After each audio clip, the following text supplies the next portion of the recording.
4, 57. 3, 2, 1. Cue the Gen Star. Hi there, everyone. We're back for another Monday evening of immense fun here on the Monday Club. It's great to see you all. How are you doing? And I really want to say a huge thank you to George Botterini. Thank who you. Incredibly generously donate. Ooh, sorry, it's playing an advert. Turn it down. I just did. It started playing an advert at me. Sorry, this is how I read the comments. I've got an iPhone and it's following the stream. But yeah, George Botterini, $10 before we'd even started. Thank you ever so much. That is really generous. In fact, It really is. Thank you so much. I just realised actually I haven't got the trains So running just when yet. I was telling you, are you ready to go live, and you were saying yes, The answer what you was actually meant was no. yeah. So let's get some of these trains up and running. Okay, I'm gonna leave you to it. As everyone who's seen my vlog will know, The I'm not well. is not well. She's sick and more sick than normal. And is that? Yeah, that's moving. And unfortunately, she's left an ambience in the air, shall we say? And yeah. Thanks very much for talking about me like that, Jen. I appreciate it. I will see you guys next time. I'm going to go and curl up on the sofa and cry in pain. But I've missed my place now. But yeah, actually, You were saying thank you. I was saying thank you. So that is immensely generous. And the reason I suddenly realised I didn't have the trains running, so I was thinking what I was going to put that forward to. At the moment, we're sort of ostensibly saving up for a 9F. I don't really like the Hornby Crosty boilered version. I think it's quite expensive what you get, and it just doesn't appeal to me. So I'm kind of waiting either for Bachmann to re-release their 9F or for one to come up at a decent price. So I do have the money for one, so no need to go, here's some money for your 9F fund, because like, don't worry about it, it's all covered. But that is immensely generous of you. Thank you ever so much for that. Gronkston Model Railway, hi to you. Modelling 12-inch to the foot is expensive. Anybody spare £46,000 to fix a Class 50 power unit? That is expensive, very expensive. Although my father does a lot of live steam stuff, and it's always said that full-size steam engines, buying them is the cheap part. Maintaining them and running them is where the money disappears. They really are a black hole. Now, we knew somebody who had I think it was a 1909 Garrett steam tractor, and he said it was just a money pit. You just kept throwing money at it and hoped for the best. Oh, we've got a locomotive there that doesn't seem very happy on that point. Let's give it a bit more beam and see if that fixes the problem. But yeah, very much so. You know, buying them, not that expensive. Hi to J94, David Cook, Flymo Chairman 1, David Scott, Paul Higgins, Lettuce Trains, Vobert Becking, H2O We. Hello again from Alabama, USA. Hello to you. And don't forget, everybody, share the stream on social media, be that Facebook, Twitter, Instagram, whatever, you know, the Book of Face, Face Palm, Conch Book, it's making these up now, but let everybody know that we are live and ready to go. Now today, one of the big things that's been going on is the Hatton's Genesis coaches, and I really wanted to talk to you a little bit about these, and I think that these are going to be the models of 2020, unless some of the manufacturers are going to pull something truly amazing out of the bag. I think that the Hatton's Project Genesis is really going to be, that is really not working very nicely then. Come on, behave yourself. Hatton's Project Genesis is probably going to be one of the game changers, because it's going to make certainly pre-grouping a viable ready-to-run option. Now, we've already got a lot of the locomotives in the pretty liveries. We've started to get some of the brake vans through. We've had the Midland Railway van from Bachmann, and of course the London and South Western Railway van from Hornby, so they are coming through. We're getting some of the wagons coming through, especially, I know they come in for some criticism. Hornby's done that 3-plank wagon, and I always say that 3-plank wagon is one of the best ready to run mundane open goods wagons on the market. When you look at the chassis of that, it is actually a really great chassis. And actually the 4-plank wagons and the 6-plank wagons are very good as well. I recommend both of those. The 5-plank and the 7-plank, not so impressed with those. They're over length and they do feel like the warmed over Airfix models that they're derived from. Big hello to 80 Pullen, Model Railway Noob, it's Steve Catlow, Anoya Oriti, Peter Carson, Mike and Sue Pudham Junction, hi to you, Norman Rowe, Hythe Kent, Ben Tullett, Rob Arnold, Jeff Hammond, Flint Hills, Combat Bunny, got an advert as well. Yeah, the adverts are annoying, and it's something I know it's been appearing so much across YouTube that these mid-roll adverts, unfortunately, and I was talking to the Cupboard Monkey about this a few days ago, YouTube is in danger of damaging itself with these because they're just getting shoved in anywhere. And I was actually watching, I think it was Hoovie's Garage video, and like mid-sentence, it slammed in an unskippable 15-second advert. And it's like, no, come on, that's just like rubbish. And it's, you know, it's going to encourage people to install things like ad blockers. And actually, I find myself, you know, if you get halfway through a video, an unskippable 15 or even 30-second advert, I find myself going looking for another video. It's like, yeah, you know what, I don't want to watch this video quite as much as this. And some of the adverts, it has to be said, I find a little bit offensive. I dislike a lot of the gambling adverts, and yeah, I'm not some kind of Methodist prude or anything, but just having it rammed down your throats as if, hey, come on, hang with the cool kids, come and play this. It does get on my wick. But anyway, I'm going to get down off my soapbox now, and let's get some different camera angles going on up here. Right, anyway, I'm going to skip through, try and get up to date. Ron Stanbridge says, yeah, with Jenny, we have a 7.25-inch steam locomotives on Money Pit. Yeah, my father builds 4-inch gauge. Was it 4-inch scale? 4-inch? We call them 4-inch gauge, but actually no, it's 4-inch scale. Garrett, so it's basically 1/3, so it's 4 inches to the foot. It's the scale that he builds in, and they cost a lot to make, certainly in terms of man hours. We have featured some of his workshop shots on the channel. I must try and find some videos of me driving his engines. They probably do exist, but I haven't yet come across them anywhere. Beverage of choice, by the way, Diet Coke. But yes, you need some pretty hardcore kit to be able to maintain them. And the bigger you go, the more expensive they get. And boiler test. Now, Ron, I'm sure that you'll be with me on this. Boiler test day is one of the worst experiences. It's certainly worse than going to the dentist to have a filling drilled out. Definitely, probably on a par with taking an old car for its MOT. It's that feeling of dread. Like, what is this going to cost me? I always hated boiler test day. I'm going to try and get up to date. We've got I Like Transport. Hi to you. I haven't seen you in for a while. You may have been through, but certainly we have missed you. Robert Cesare, Anfield Road Layout in the Loft. Guion Reese Davies, definitely getting the GWR 4-coach set, probably with lights fitted. Yes. I'm going to try and get up to date with the comments. Like I said before, don't forget to share this on social media.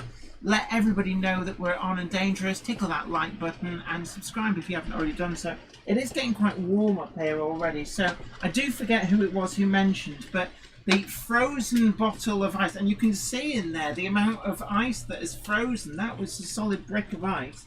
As rudimentary air conditioning, it does actually work quite well, it has to be said. So I'm just trying to my fan is past its prime, shall we say. It's 30 years old, and what happens with a 30-year-old 12-inch fan, which is there, is that the plastic goes brittle, so the mechanism that holds it and points it is long since disintegrated, and actually the case on the motor as well is starting to fall apart. The motor itself, that is pucker as anything, I have to say, but the plastic that the case is made of is what is going to be the end of that fan, unfortunately, because will you stop doing that, silly train? It's going to be the end of that fan, unfortunately. Big hello to Donegal Dad, Rachel Euston, Southern Train Girl, Rue 1 Model Railways, Bang Got You Junction Carl Braun, Norman Rowe, Chris Hales Heritage Railway, Tim Condrup, Noswith Dar, never when. Jochavi never when. Jochen Var, all the random Welsh I know. Keo Cowdo. Grongston Model Railway. It sure has a large hole to fill. The current human virus has hit us for donations. Yeah, a lot of the preserved railways, especially, have really suffered. But of course, there's also the groups within those railways as well. There just hasn't been the money coming through, unfortunately. 57305 Northern Princess. Can't wait for the Genesis. NCB, Great Central Railway, and Metropolitan coaches. Yeah, I mean, it's going to be an expensive year. I think, as I've said before, I gave up starting to order the coaches. I was putting them all into the shopping cart, as it were. And when I hit £1,000 of pre-orders, I went, now come on, let's turn this off. Let's creep away from the computer here now. Behave yourself. Excuse me. I think it's going to be very expensive because, like I think a lot of people, they look at it and go, well, I need a full rake of London, Brighton and South Coast. But then, actually, it'd be really good if I had an linear set. And actually, those Metropolitan ones look good. And then you have NCB, and then you have the departmental. And before you know it, it's like huge expense.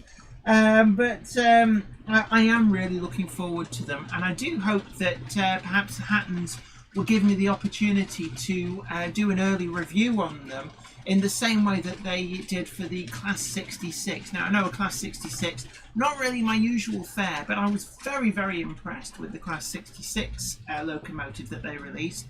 We did review it up here, had it running on Weir Yard, and I would be honoured if Hatton's would let me do an early review for the Genesis coaches as well, because I'm going to be buying loads of them anyway. So it's like, look, hey, shut up and take my money.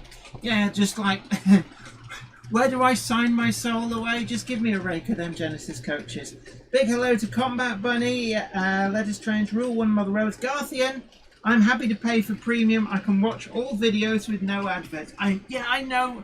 And it's one of those things, really, isn't it? It is available. People can do that. And of course, as a content creator, I will get a small cut of that. So, Garthian, if you're watching this video and you've paid for a premium, it does actually mean that I earn a few pence from that. So, it is a great way to support content creators. But I think that YouTube's doing more harm than good with the way it's just shoving pre-roll adverts in willy-nilly.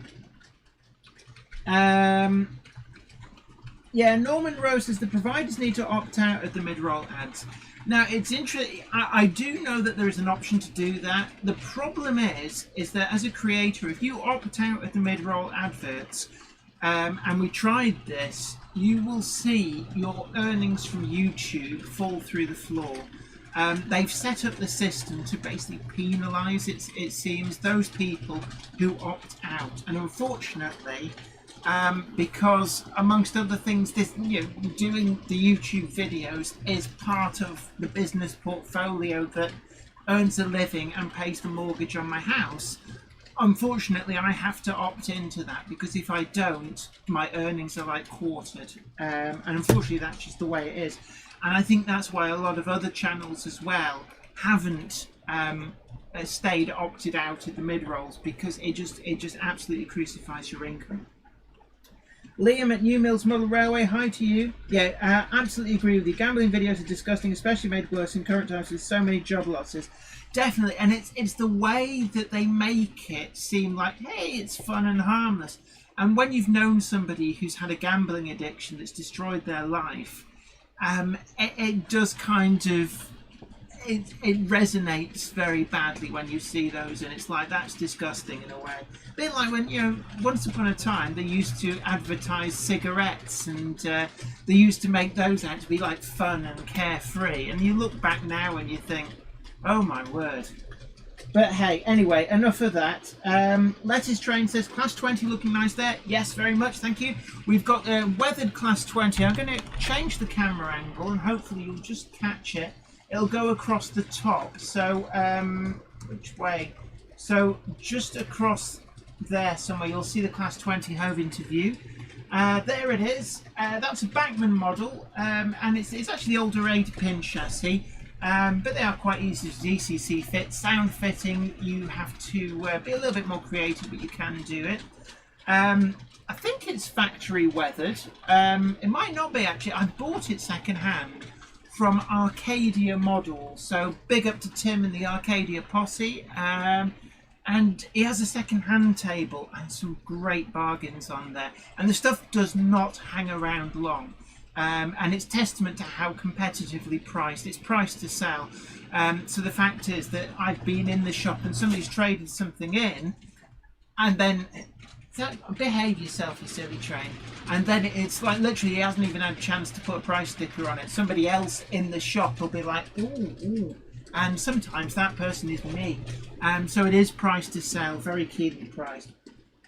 We've also got, I think it's either an N15 or an S15 we've got going around there with a motley crew of BR maroon and chocolate and cream coaches, and also we've got a couple of the TMC horse boxes. They call them TMC, they've actually passed into the main range now. But one little point to make is that the horse boxes originally brought out by TMC, they did, certainly last time I looked, have a lot of stock left. And it's one of the things I've noticed, that because the Bachmann prices have ramped up quite considerably, it's now actually cheaper, I believe, to buy the Mark 1 horse boxes from TMC than it is to buy the ones that Bachmann have brought out in the main range. Such is the price hike. So top tip for you, if you want a Mark 1 horse box, the Bachmann model is a superb model, but do check out TMC first, because you probably find they're actually cheaper buying through them. St Mary Church Model Railway, hi to you. Right, Malton Model Railway, Andy, big hi to you. Angel's Share Whiskey Distillery, OO Gauge Layout, hi all, hope you're well, very much thank you. And also the Angel's Share, I do know what that is a reference to. Now, if anybody's wondering, the Angel's Share, when whiskey is in a cask and it matures, and you hear about that 10-year oak mature or 20-year oak mature, what actually happens is the amount of whiskey in the barrel slowly goes down because it leaches out and evaporates, soaks into the wood. And that is always referred to as the Angel's Share of the whiskey. And it's why, like, really old cask-aged whiskies are so expensive, because you can open that cask after, say, 50 years, and it's perfectly normal for that cask to only be maybe a quarter full compared with what originally went in there. So that is what the Angel's Share is. But right, John Slade, hi to you. Thanks for finding frozen water. Great tip. It is actually, because at the moment I would say don't bother buying air conditioning, because it's probably really expensive and in short supply. If you're going to buy air conditioning, buy it probably about November time. That is, I'm going to change that locomotive in a moment because it's starting to get infuriating. And that is actually a locomotive that was sent to the channel. I think it was Tim's Trains, very generously sent a number of locomotives, and that's the Hornbeat B2 in the Sherwood Green livery. It's a beautiful livery, and that is actually the DCC fitted version. I will get around to talking about the Hatton's Genesis coaches in a moment. It's just you guys talk at me far too fast, but I love it. Thank you very much for sharing your Monday night with me. Fraser Jet 390 asks, have you got an Ivet tank? I don't actually. I did have an Adverts 262 tank locomotive many years ago, but when I had the break-in the shed, it was one of the locomotives that went missing in action and was never recovered, and I never replaced it. So I don't actually have an Adverts 262 tank anymore, although I do have an Adverts 2MT tender loco somewhere. It's probably in one of these drawers. So I do have an Adverts, just not the Adverts tank. Right, Pork Chop Express, hi to you. Wardle Road, big hello to you. Donegal, Dad, nice and cool here in Donegal under an orange weather warning for tonight though. Ooh, stay safe. Right, I'm going to quickly flick down. Gosh, you guys have been busy. Fat Wallet Boy 2, hi to you. Simon's Trains, Simon's Trains MRS, big hello. Canon Lyra, hi to everyone in chat who's saying hi to each other, and it is great. There's a real community feel, and I do love it. You see new names, but also old names as well. And I know that there's an awful lot more people who watch the stream, maybe have it on in the background whilst they're doing modelling work, model making, watching trains, doing something like that. And sometimes it's great to have something on in the background. And I just love the community feel, and I just feel so honoured that you guys chose to hang out on your Monday night with me. Kevin ZZ, YouTube like Flickr, both started as a free site to share pictures and videos, and now become just interested in the profit and not the people who contribute. Once upon a time, I guess, when starting out, they were like more involved. I know that Intercity 82, for example, I believe got flown actually to Google HQ in America back in the early days because he was one of the bigger YouTubers back in the early days, and they did do things like that. Now, don't really hear much about that. Right, I'm going to flick through, try and get to let's have a look. Minnie West Aston Junction, hi to you. Mark Wilson, evening, my ducks. Right, there we are. Right, I'm at the bottom. Norman Rowe, absolutely right. 237 in the chat, but only 66 likes. Do smash the like button. Also share on social media, and obviously that really does help the channel to grow. So I'm going to change that camera angle. Now I'm going to go to the Hatton's website. The Cupboard Monkey is not feeling very well, so I'm going to do this very carefully to not end up just showing you my emails. I believe that if I go to there and right, and I need control.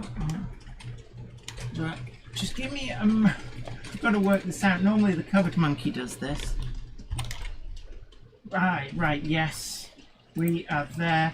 So, what you should be seeing on your screen is, I do love this animation, it's actually a GIF. This has been sent through from Hatton's, and this gives a really great idea of the Project Genesis coaches. I love these six-wheelers. I think the six-wheelers in particular have really caught the look. Now, they're not modelled on a specific prototype, and the reason for this, and I totally wholeheartedly agree with Hatton's on this, is they wanted to get this kind of sense of a pre-grouping coach, because in reality what actually happened is these coaches were kind of handcrafted, built in the carriage works, and not really any two were alike. So they'd be built in small batches, and then they'd build others and they'd be completely different. So there's no one size fits all. So what Hatton's have very honourably gone to do is to make a set of coaches that kind of covers the different versions. We've got six-wheel, we've got four-wheel, we've got thirds, firsts, composites, brakes, and it gives that feel of pre-grouping. And I think it's a brilliant idea, because what it means is that rather than them doing something that's very specifically for, say, London, Brighton and South Coast, and then having all the people who model, say, Great Northern Railway or North British or any of these things moaning away because, oh, what about us? By doing it this, they have the different liveries, and it does make it a lot more economical from a production side, because I think there's something like, is it 6 different coaches but each one offered in somewhere in the region of 10 or 20 different livery options. It really is quite superb, and you can have them fitted with or without lights. Now, one word of warning from what I've read, the ones with the lights is a DCC system. So I'm just going to move over to a different here. Let's have a look at, so far there's 3 different sets of coach artwork being released. And there's only one that's got that animated GIF that I've seen so far. But if you look at these from the Hatton's website, and that's just hattons.co.uk,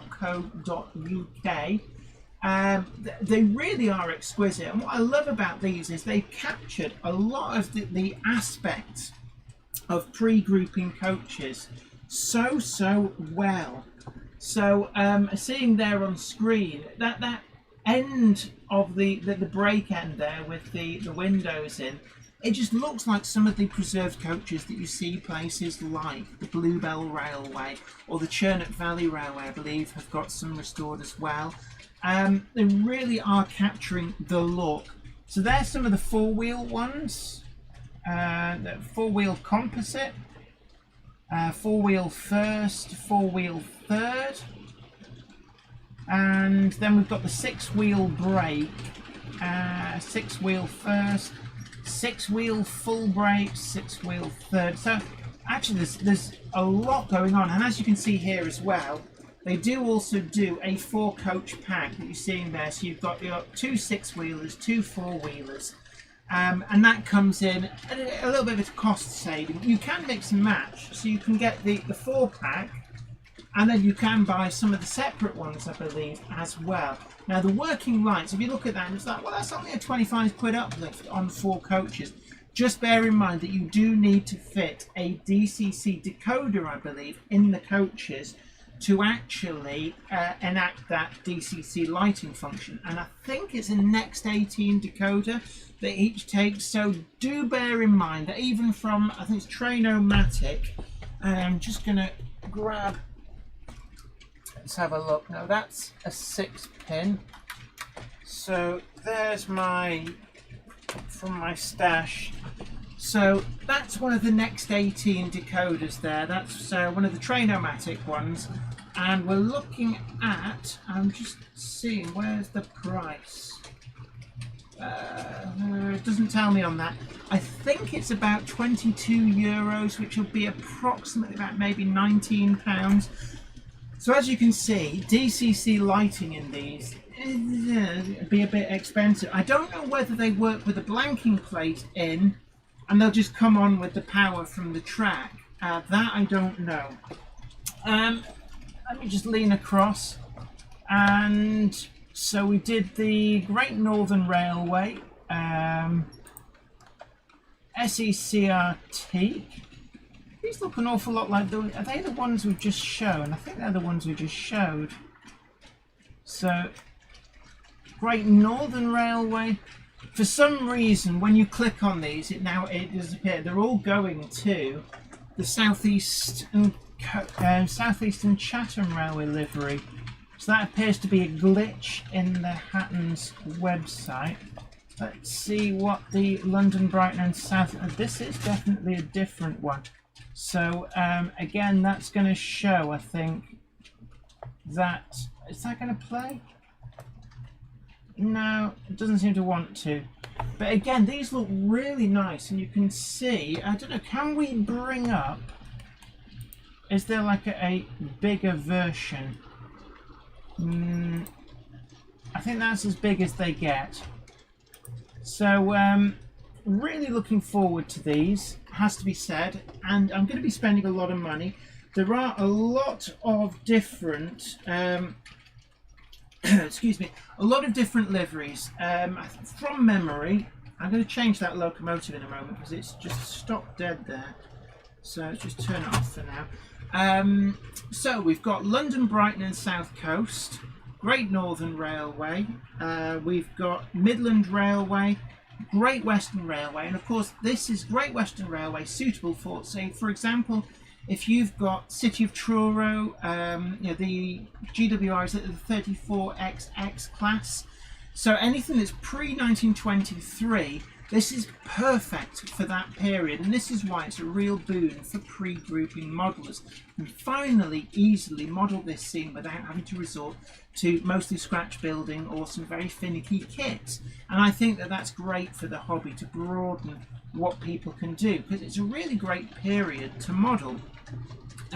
What else have we got? They're also doing LNER livery, because of course these coaches did persist through into the Big Four period. So it's also LMS livery, NCB livery, because of course these coaches got sold from the railway companies, from by BR as well. I guess there was a big sell-off at nationalisation, and NCB bought these for miners' works trains. So that, I think, is going to be another popular livery for a lot of people who are modelling sort of like coal collieries, a lot of the Hunslet austerities we've got. So I think that the kind of the miners' trains will be brilliant, and that will be popular. I think, is there, I could be wrong, there might be Longmore Military Railway livery, but there's also BR departmental liveries, because some of these, especially the full brakes, went on to be used as tool vans in breakdown cranes. And of course we've got the breakdown crane from Bachmann, which is sold reasonably well, but really looking forward to the rival breakdown crane. Well, it's not really rival, it's a different diagram, so they're complementary rather than competing, from Oxford Rail. Again, really looking forward to that. And this is going to enable a breakdown crane to be made up suitable for the BR period. And I'm guessing as well also for things like Southern Railway, LMS, LNER, Great Western, because some of these six-wheel brakes probably did cascade into the engineers' fleet for those sorts of purposes as well. So it's really exciting times. Harry Underhill says, I like the idea, it's just rubbing salt into the wound of kit builders. See, I know that there's a lot of animosity when it comes to like, oh, but you're just like, you know, reducing the market for kits. Now, my argument on this is that people like me were never going to buy those kits. Never, never, never. So by having these there, if I buy these, I'm not taking any money off a kit builder, because I would have never in a million years have bought a kit, because I hate building kits. I'm not very good at it. It's a lot of money that you have to spend, because these kits aren't cheap and you need to be ever so skilled. And for a lot of people, it's just beyond what they're comfortable doing. And, you know, a lot of people like me actually don't like building locomotives and rolling stock. You've also got to paint them, finish them, and that is really, really difficult. And now, you know, if everybody was building kits of these things, then surely the kit manufacturers would be bigger than the ready-to-run manufacturers, but they're not. So I think that this is only a good thing. There'll still be people out there who go, actually, I build kits because I enjoy building kits. Kits are still available. What's the problem? I think there's a very small crossover of people who would have built the kits but now will just buy these. And, you know, in many ways, I'm just going to try and retrieve this. Let me just scroll down, give something else on the screen. These are really, really nice. And it's just, oh, we can't go back. Right, anyway, I'm going to see what else have we got. Have we got liveries? Let's go and have a look and see what's available. Got to be careful. I'm leaning right over to the microphone. I suddenly realise I'm probably like really loud. But you can see here some of these different liveries. So we've got, and they're coming out in 3 different batches. So batch 1, we've got GWR Chocolate and Cream, Great Northern Railway Line Teak, London and North Western Railway livery, of course. And if we're thinking about London and North Western Railway livery, oh, actually, no, I don't think anybody. Oh, actually, yes. Bachmann have released a Robinson 8K ROD, Rail Operations Division locomotive, in London and North Western Railway livery.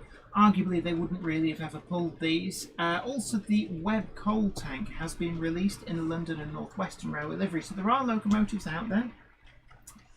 SECR livery is probably, my guess is that that's going to be one of the big sellers, because we've got the Bachmann C classes, and there are at least 4 different releases of the Bachmann C class, which in fact, as luck would have it, I have all 4 just here. So let's just get these out.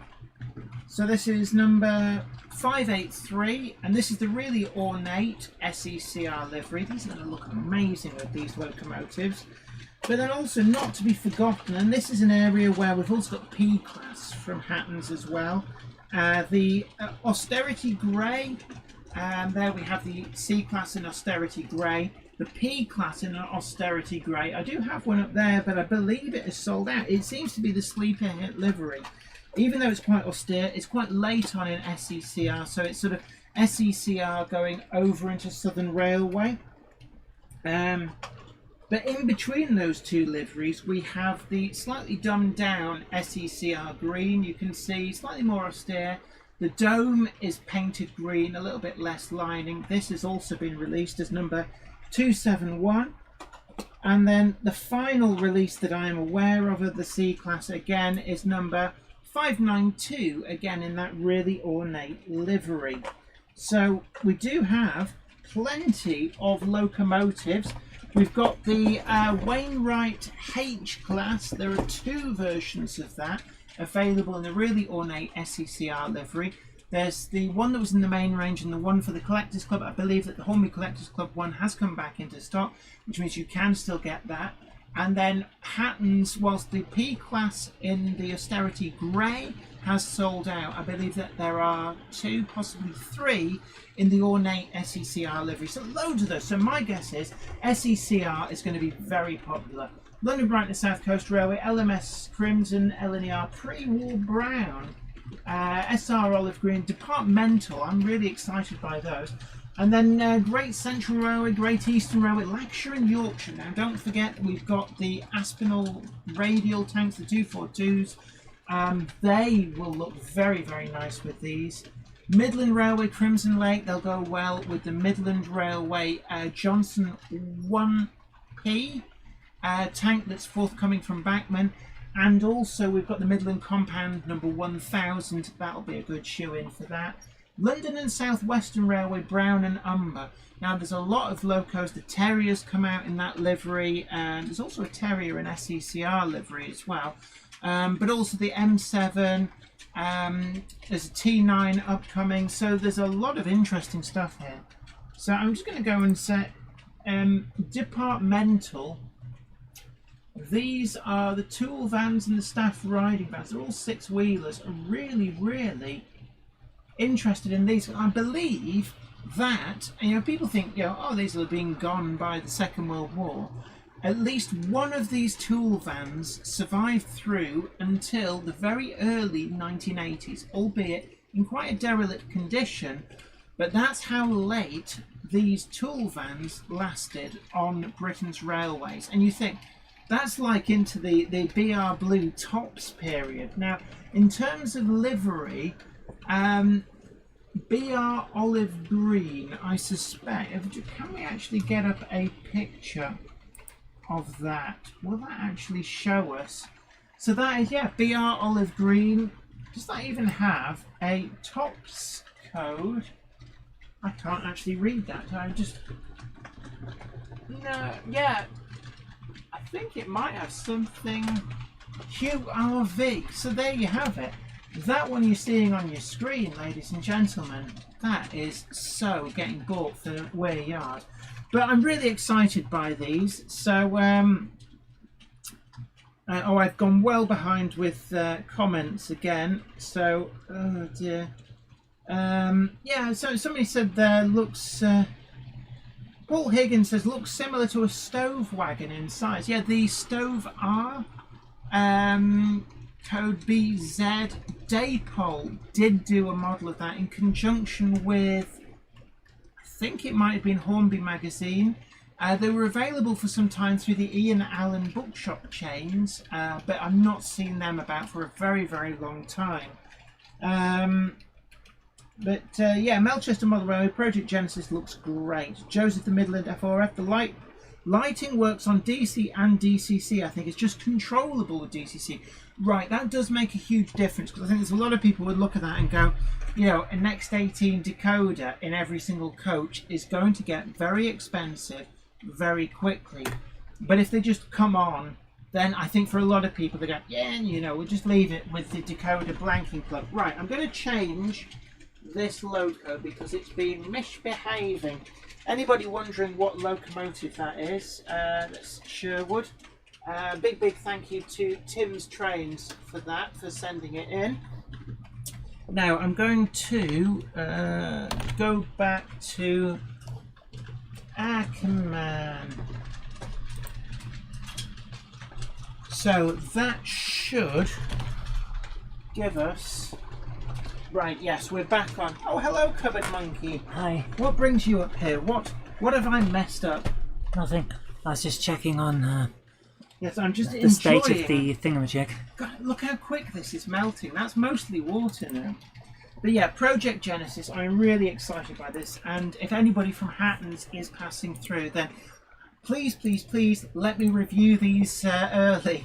I know you've done that in the past, did the Class 66, really grateful for that, and really looking forward to them.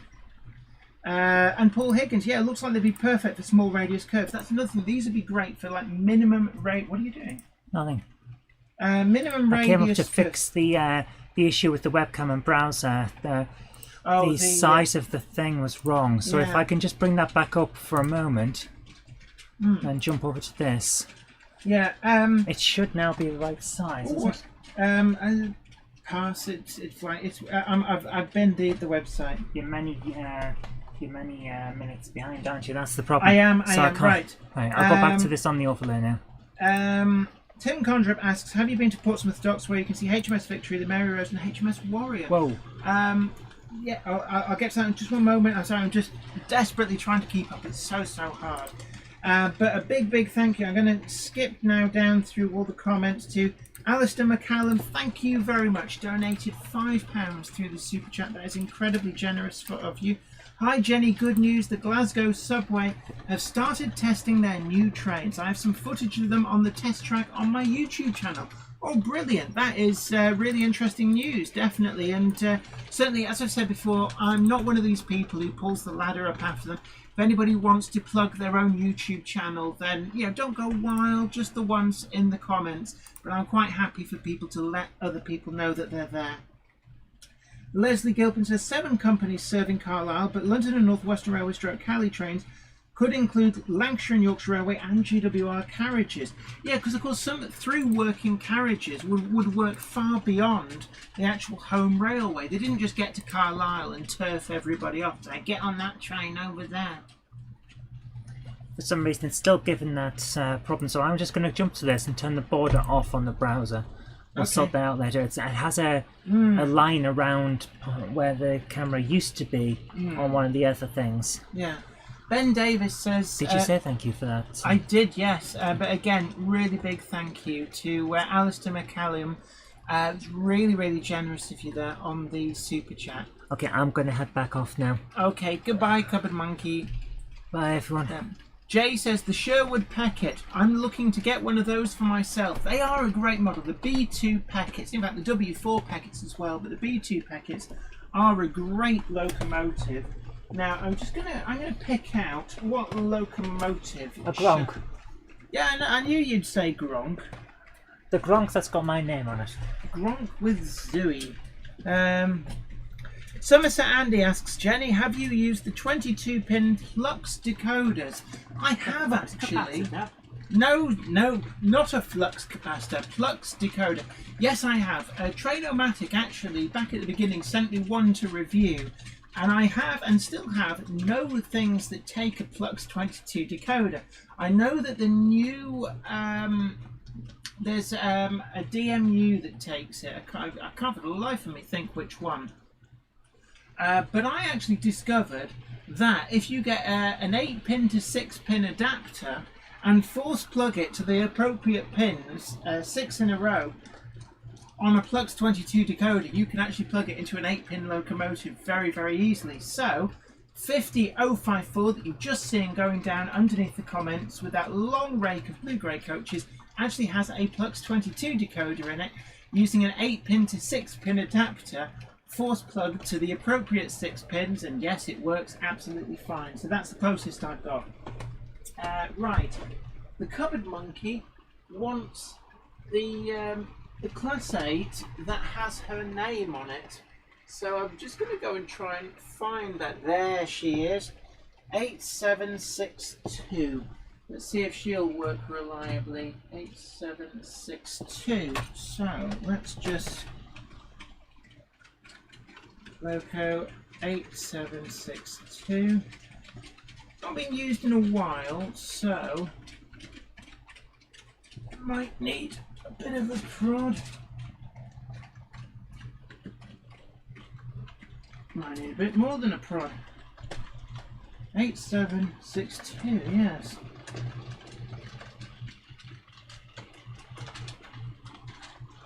I think that what I need to do with this is just get it running back in. Sometimes you find that locomotives that haven't been used in quite some time, in fact, let's just move it into shot. They sometimes need a little bit of persuasion to get back running again, and that's one of the things that the DCC Concepts rolling roads, rolling roads are available from a number of other manufacturers as well, but these are multi-gauge, so you can actually get them working with a number of other bits and pieces. You are really not wanting to move, are you? I can feel like a little spark of excitement from it.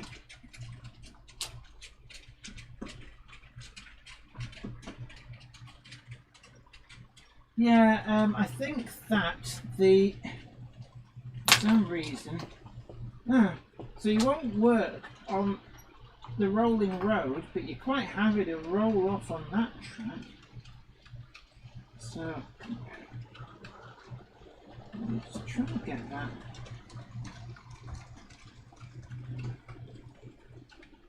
I'm going to just try and get it running. Come on, you silly thing.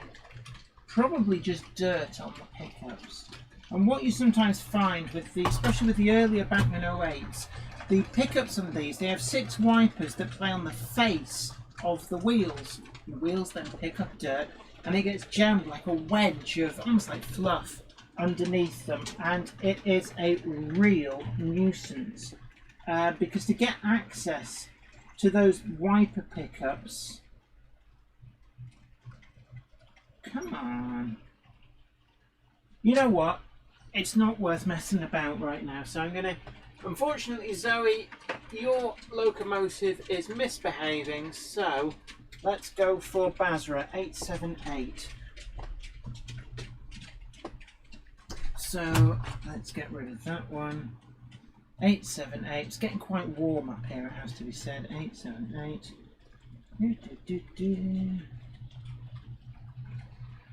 And yes, Basra seems to be working. Right, so let's let Basra do its thing. My Bachmann Class 158 uses that one. Both units have a motor in them and it works fantastic. Oh yes, of course, Vector Brony says also Hornby have released pictures of the LNER Hush Hush paint skid. And this is something that has been flummoxing people, including me, for some time, because we saw the original listings and there was no real information. So we kind of, I think a lot of people were forced to order blind. And I'm quite glad in a way. With the LNER Hush Hush, I've actually managed to order the one that I would have gone for anyway. But there is an LNER Doncaster green version. There's an LNER what looks to be kind of silvery grey. I'm guessing it's workshop photographic grey, and that's the one that I've managed to order. There's then also, in its A4 form, it's got the Garter blue and then also BR early green. So these different liveries are now kind of in the open, as it were. Wardle Road says, Jenny, you need that 08 in 5-inch gauge. I do, yes, please do, please find one for me.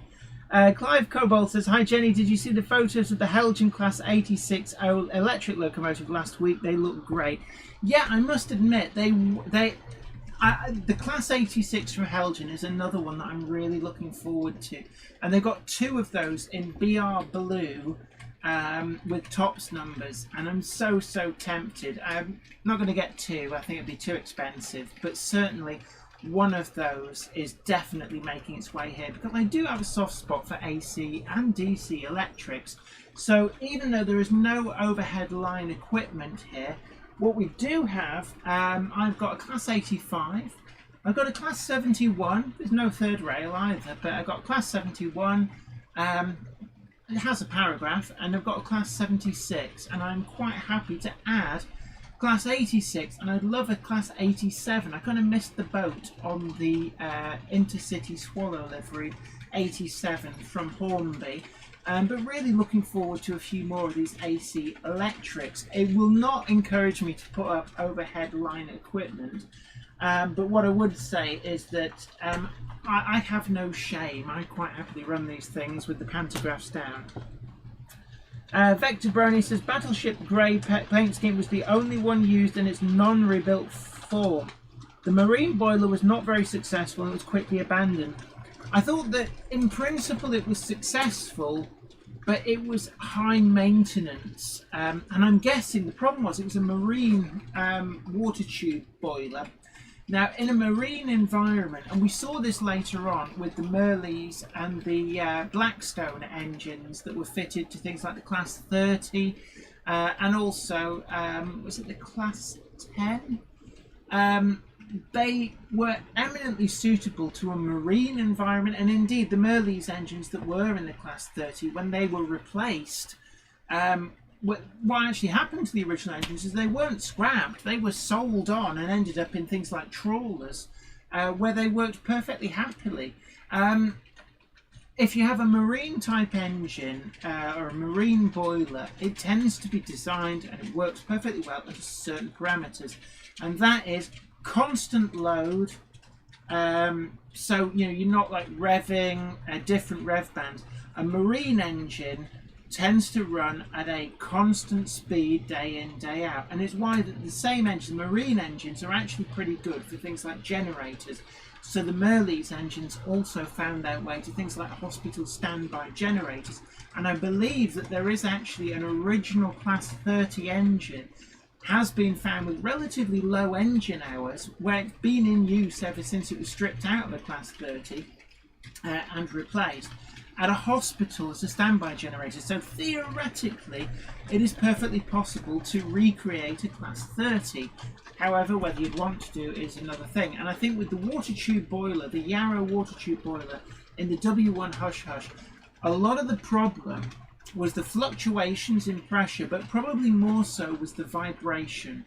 And you got a lot more direct vibration and like throwing it around in a railway locomotive than you would have had in a ship. In a ship, it's a much more stable environment. They are quite big things, and whilst they might get caught in storms at sea, the relative movement is a lot more gentle than that kind of bashing and bashing that you would get with a railway locomotive. And I think that that's the reason that the boiler wasn't successful. It wasn't that it was a bad design, it was just it was a bad application of a good design.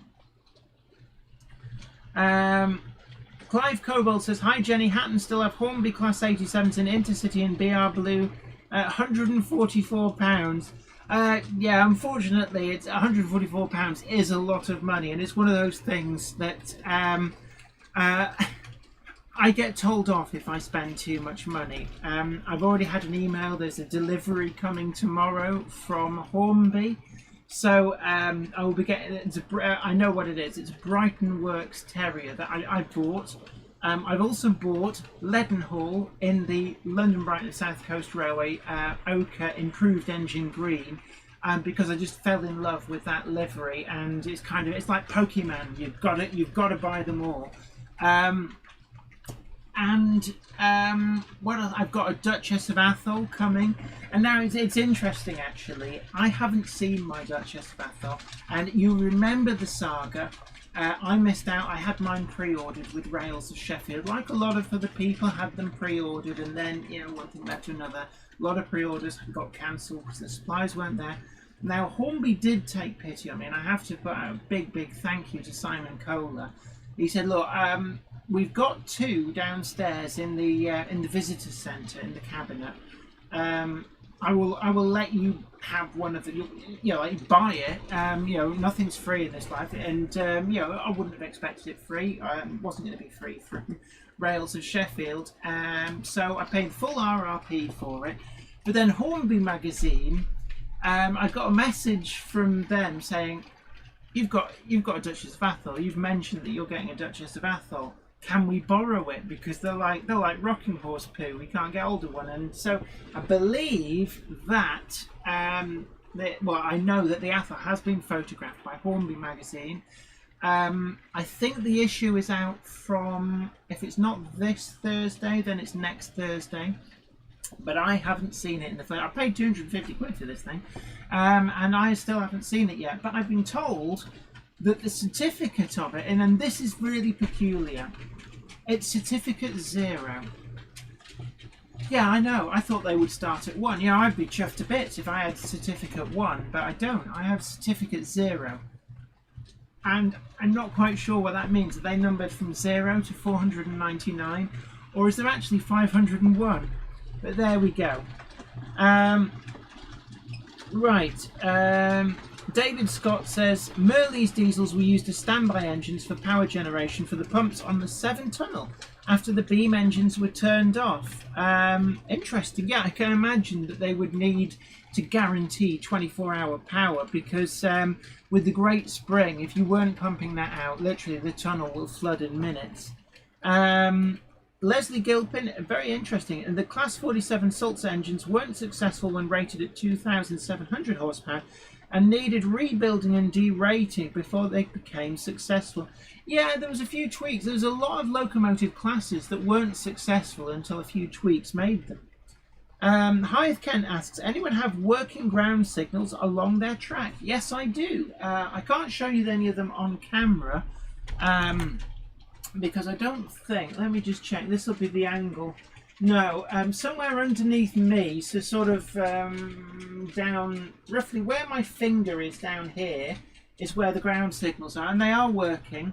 They're interlocked with the points, so when you change the points, there's a Pico PL13 micro switch on the point motor, so when the point changes, that acts as a switch to change the ground signal. So the ground signal always shows the correct aspect for what the point's set to, regardless of what you do with change the point. So it's sort of a really great way of changing things like ground signals.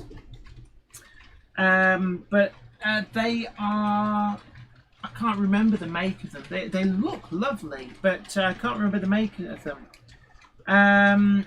Tony Pine says, good evening all, what have I missed? Well, you've missed a big, we've talked a lot about the Hatton's Genesis coaches. Really looking forward to those. Now Hatton's, are we gonna, oh there we are, I was just thinking, all these trains, and none of them were in shop. The Class 20 is now obliged and gone into shop there. But certainly, I think that the Hatton's Project Genesis is the one to really look forward to. They do seem reasonably priced for what you're getting, and certainly I think a lot of people, the question is not a case of should I buy them, but economizing as in, well, I can't afford every single one I want, so which ones am I going to get? I will say now, my guess is that the Southeastern and Chatham Railway ones will sell out quick. London, Brighton and South Coast and London and South Western Railway, I think they will also be big sellers. And possibly Midland Railway as well, because there are locomotives and indeed in some cases rolling stock as well available for these liveries. So I think they're going to prove very popular. But yeah, I think SECR is going to be the biggest seller on those. Tim Condrup says, I got the same birthday as George Stevenson. Well, they reckon that was it every year how many bits? What there's what 4 people born around the world every single minute, is it? Or is it every?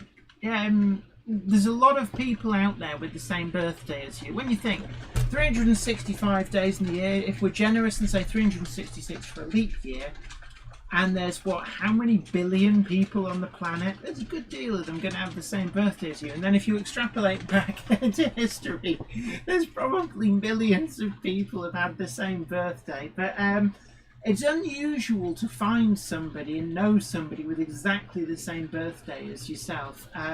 When I was in Sea Cadets, actually, there was another a person in Sea Cadets who had exactly the same birthday as me. They were a year younger than me, but exactly the same day, and that was novel. I've never actually met anybody else who has the same birthday as me, but obviously there will be a lot of people out there who do. Right, let's have a look at the mountain now. I do love this camera angle. Gronkston Model Railway, that's the director of the company that ordered the production run. Certificate number 000 and 001 are normally for a company director to keep with the rest of the order going out for sale. That's what the company I used to work for was told. Interesting. So I've got 000. If this should actually prove to be the case, when I do finally get my hands on this, I will get a photograph of the certificate, obviously, because, you know, why wouldn't I? But me being honest I will actually contact Simon Calder if it does turn out to be the case that I've got certificate 0 and say, I don't know whether this is one that you're supposed to be keeping for display purposes, and I will offer them the chance to swap certificates with me, as it were. So it's never going to get sold. Don't even bother saying, well, I'll buy it off you. It's not for sale, never will be for sale, but I will swap with Hornby if they say, actually, really sorry, we shouldn't have sent that one out, can we have it back? I'll say, yeah, sure, swap it with whatever other one you've got. Apparently I'm about 45 minutes behind the chat, so 1956... No, I'm about there, I wonder. Melchester Motherwell says, I wonder if it's true that the sun shines through Box Tunnel on Brunel's birthday. Surely, though, because of the way things work, I wouldn't have said that that's still true, if indeed it was ever true.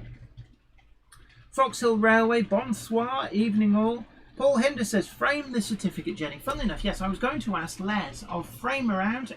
Do check out Frame Around, incidentally. They are having a massive closing down sale. They won't be around much longer because Les is retiring.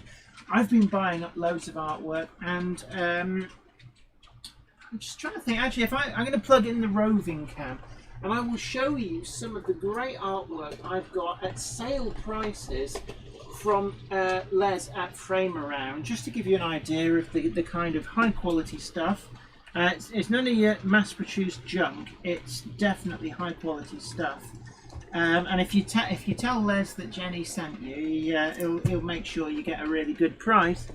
But let's have a look. So, there we go. So up here, there's one of the pictures, and then going over there, there's another one of the pictures, another one up there. So it's actually really hard. I'm looking at the computer screen. Really nice pictures. That one over there is another one I got, and then might be a bit dark just up there. There's another one. If we go further down over there, I've got a picture. I do love having railway themed artwork. I've got my album cover. We've gone Pink Floyd and Animals. I do love that picture. Actually, it's very much in keeping with the industrial theme going on underneath. And then those two as well are other pictures that I got through Les. So he's got a huge sale on at the moment, and it's not just transport related stuff.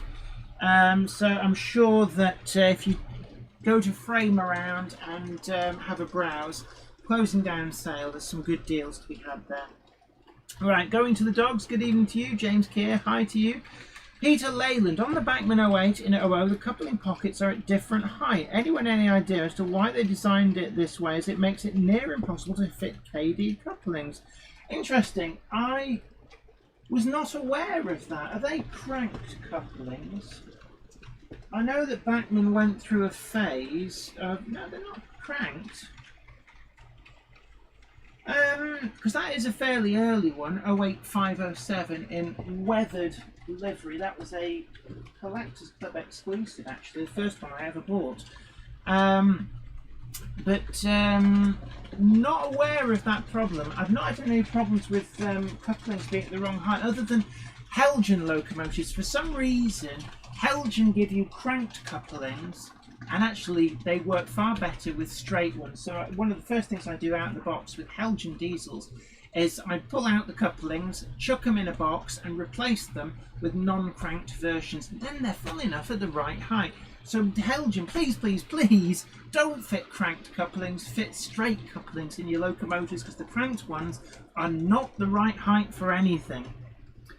Grogston Model Railway, the Bachmann Collectors Club calendars used to be massive, but now are prints A4 size. They make great wall fillers when framed. I can imagine so, and Les does of course do framing. Here's a picture framer, so if you have a picture, indeed he's done stuff like football shirts, that kind of thing, he can frame them. But I know what you mean, there's some great pictures in calendars. But with they're printed, they're prints, not originals, but they're done. They look and even feel when you touch them just like an oil painting. They really are nice. And he's got a couple in his shop, which is steam traction engines. I'm actually quite fancying them for. So that wall's pretty full, so I think up there and up there. So gradually up here where you can't actually see, I'm going to slowly get a whole load of extra pictures up there. I do like them. It gives a really great railway feel up here. We've got 267 people in the chat. Don't forget to give that like button a tickle, and also share the stream on social media. Let's try and get as many people as we can. We broke the record last week with 300, and I think we got up to 328 people. I wonder, where are you all this week? But certainly looking forward to seeing, can we at least get past 300? I'm just going to double check and make sure I thank anybody who sent any money through the paypal.me. No, they haven't, so that's fine. I don't want to miss people. I think it's very important to thank people, because incredibly generous. But Somerset Andy says, got to go now. Thanks, Jenny and Zoe and everyone. You all stay safe. You stay safe as well. Paul Hinder says, right. Tim Condrup asks, where did you buy the blue and red Class 08 and how much was it? I really like it. Paul Hinder says, Tim, it's a Longmore 08. Actually, I think technically it's a Class 11. Or at least it's modelled on what would be a Class 11. But it is a standard Bachmann Class 8 in there. It was done as a special commission for Model Zone not long before they went bankrupt. It was the one before, the other one that they did, which I actually bought as a tear in the Model Zone closing down sale. I got 878 Basra and the Longmore Military Railway blue and red. It's really a bit like Marmite. You either love it or hate it. I quite like it. It goes with a lot of the other Longmore Military Railway stuff, but at the same time I also brought Starlet in Express Parcels livery 08721. I really like that livery on that, and this I think was the last Bachmann Special Commission locomotive that they'd commissioned, and in the closing down Model Zone sale I bought the pair of them for I think about 50% off, something ridiculously cheap like that. They do come up second hand, it's just a case of watching out for them, but it is a Model Zone Special Commission, and it's called Basra. I think the number is 878. Where's it gone? Oh, it's somewhere in the tunnel at the moment. But 878 Basra. I think there was two at the Longmore Military Railway. Couldn't tell you what the other one was called.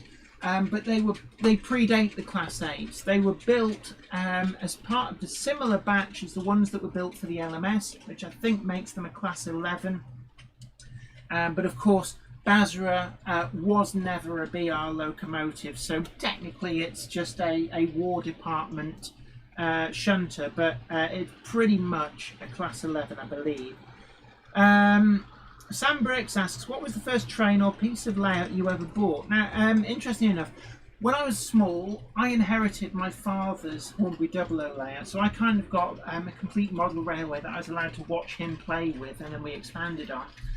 But when I came back into the hobby, probably about 2000, something like that, I actually bought, and I've said this so many times on the channel, it was the Hornby X-Daypol Lancashire and Yorkshire Class 21 Pug, with the running number 51222 BR Early Crest Black, and it's something about that locomotive rekindled my interest in model railways. I also bought my first couple of Bachmann 16-ton mineral wagons at the same time. Bought them from Bolton Model Mart down in Bolton, and I never looked back really. That was the rekindling of my modern era of getting back into. Oh, one thing I will warn you is you can get a shock if you've got hot and sweaty fingers and you pick up the rolling roadblocks off a live DCC layout.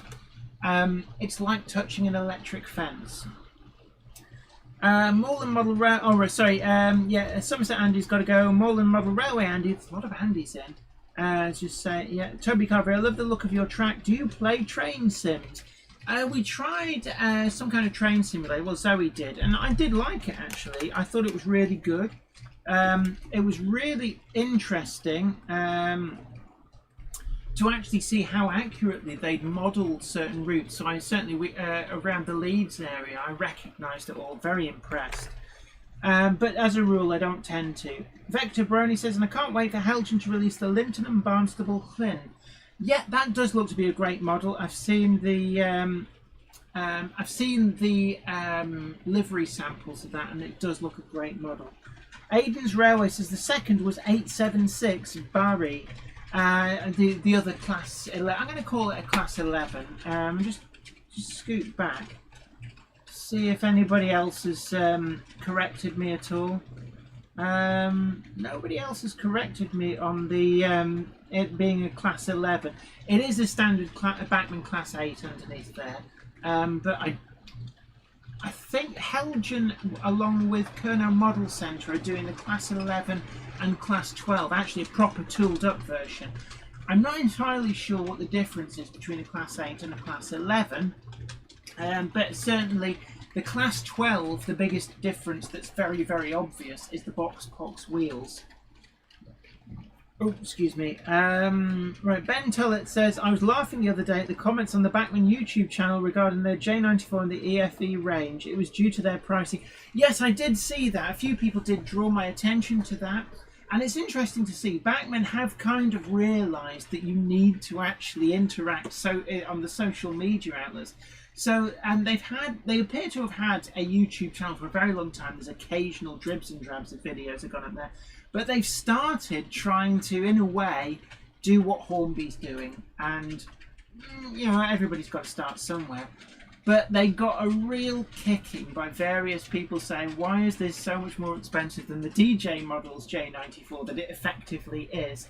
And I noticed that Bachmann studiously avoid talking about the price, which, I'll be honest with you, I don't blame them, because they're on a hiding to nothing if they try and grapple with that hot potato. But really, they got flamed to pieces. But talking about flaming, actually, there's something I should bring up, and it's something that I did see it happen on Facebook. One of the Facebook groups, somebody posted a comment actually about the EFE rail J94 and the instructions that come with it. And in the instructions, it says, don't run your layout on a carpet because it'll pick up fluff and stuff. And they were trying to say that, oh look, Bachmann are having a dig at Sam's trains. And then, I'll be honest, the tirade of abuse that I then saw in the comments against Sam was unacceptable. And as part of my stance of saying, actually, nastiness like that is not acceptable, I just want to say, please, please, please, people, play nice. And, YouTubers are people as well. And I know that Sam works very, very hard on producing his videos, and it does get a bit annoying seeing people are just knocking him in the way that he was knocked in that comment. So come on, people, play nice now.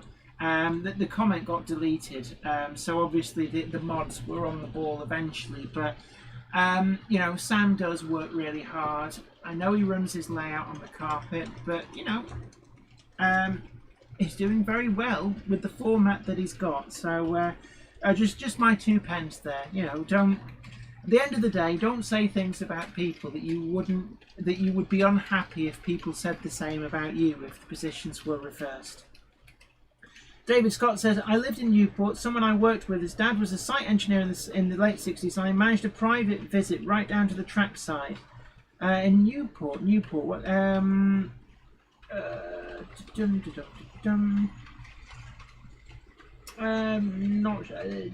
what's at Newport? Cashmore's, J. Cashmore's yard was where they cut up a lot of stuff, was at Newport. Robert Scott says, I feel very lucky to have received my Duchess this week, number 249 of 500 for me from Gagemaster, who came through true on the pre-order. Weighs a ton. I have heard that actually, because it's fully die-cast. And of course, anybody familiar with the original Hornby 00 Duchesses, they do weigh a ton.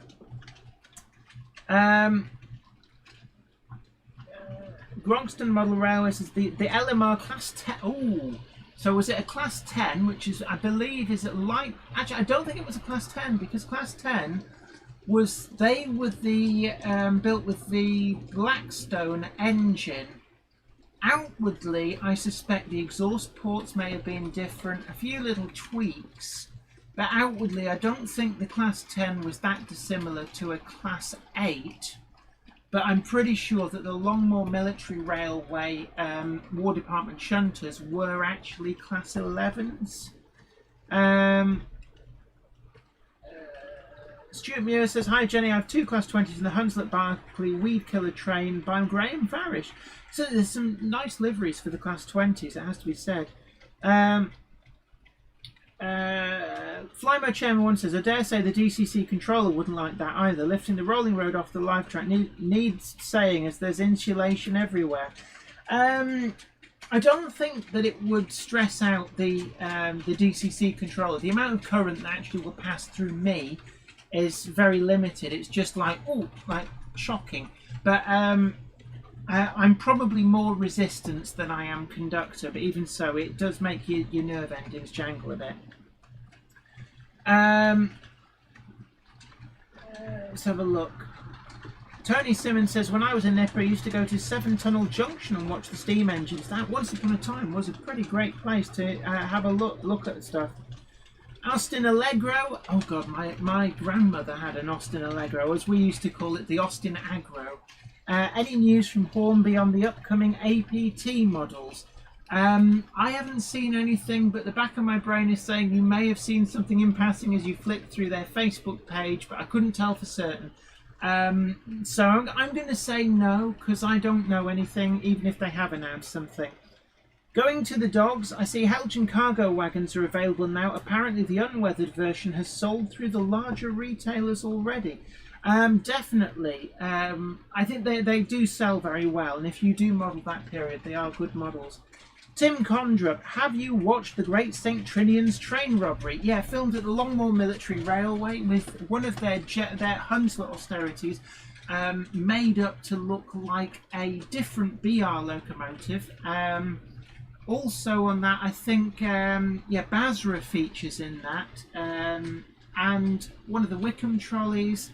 And I think, did they have a thumper unit as well?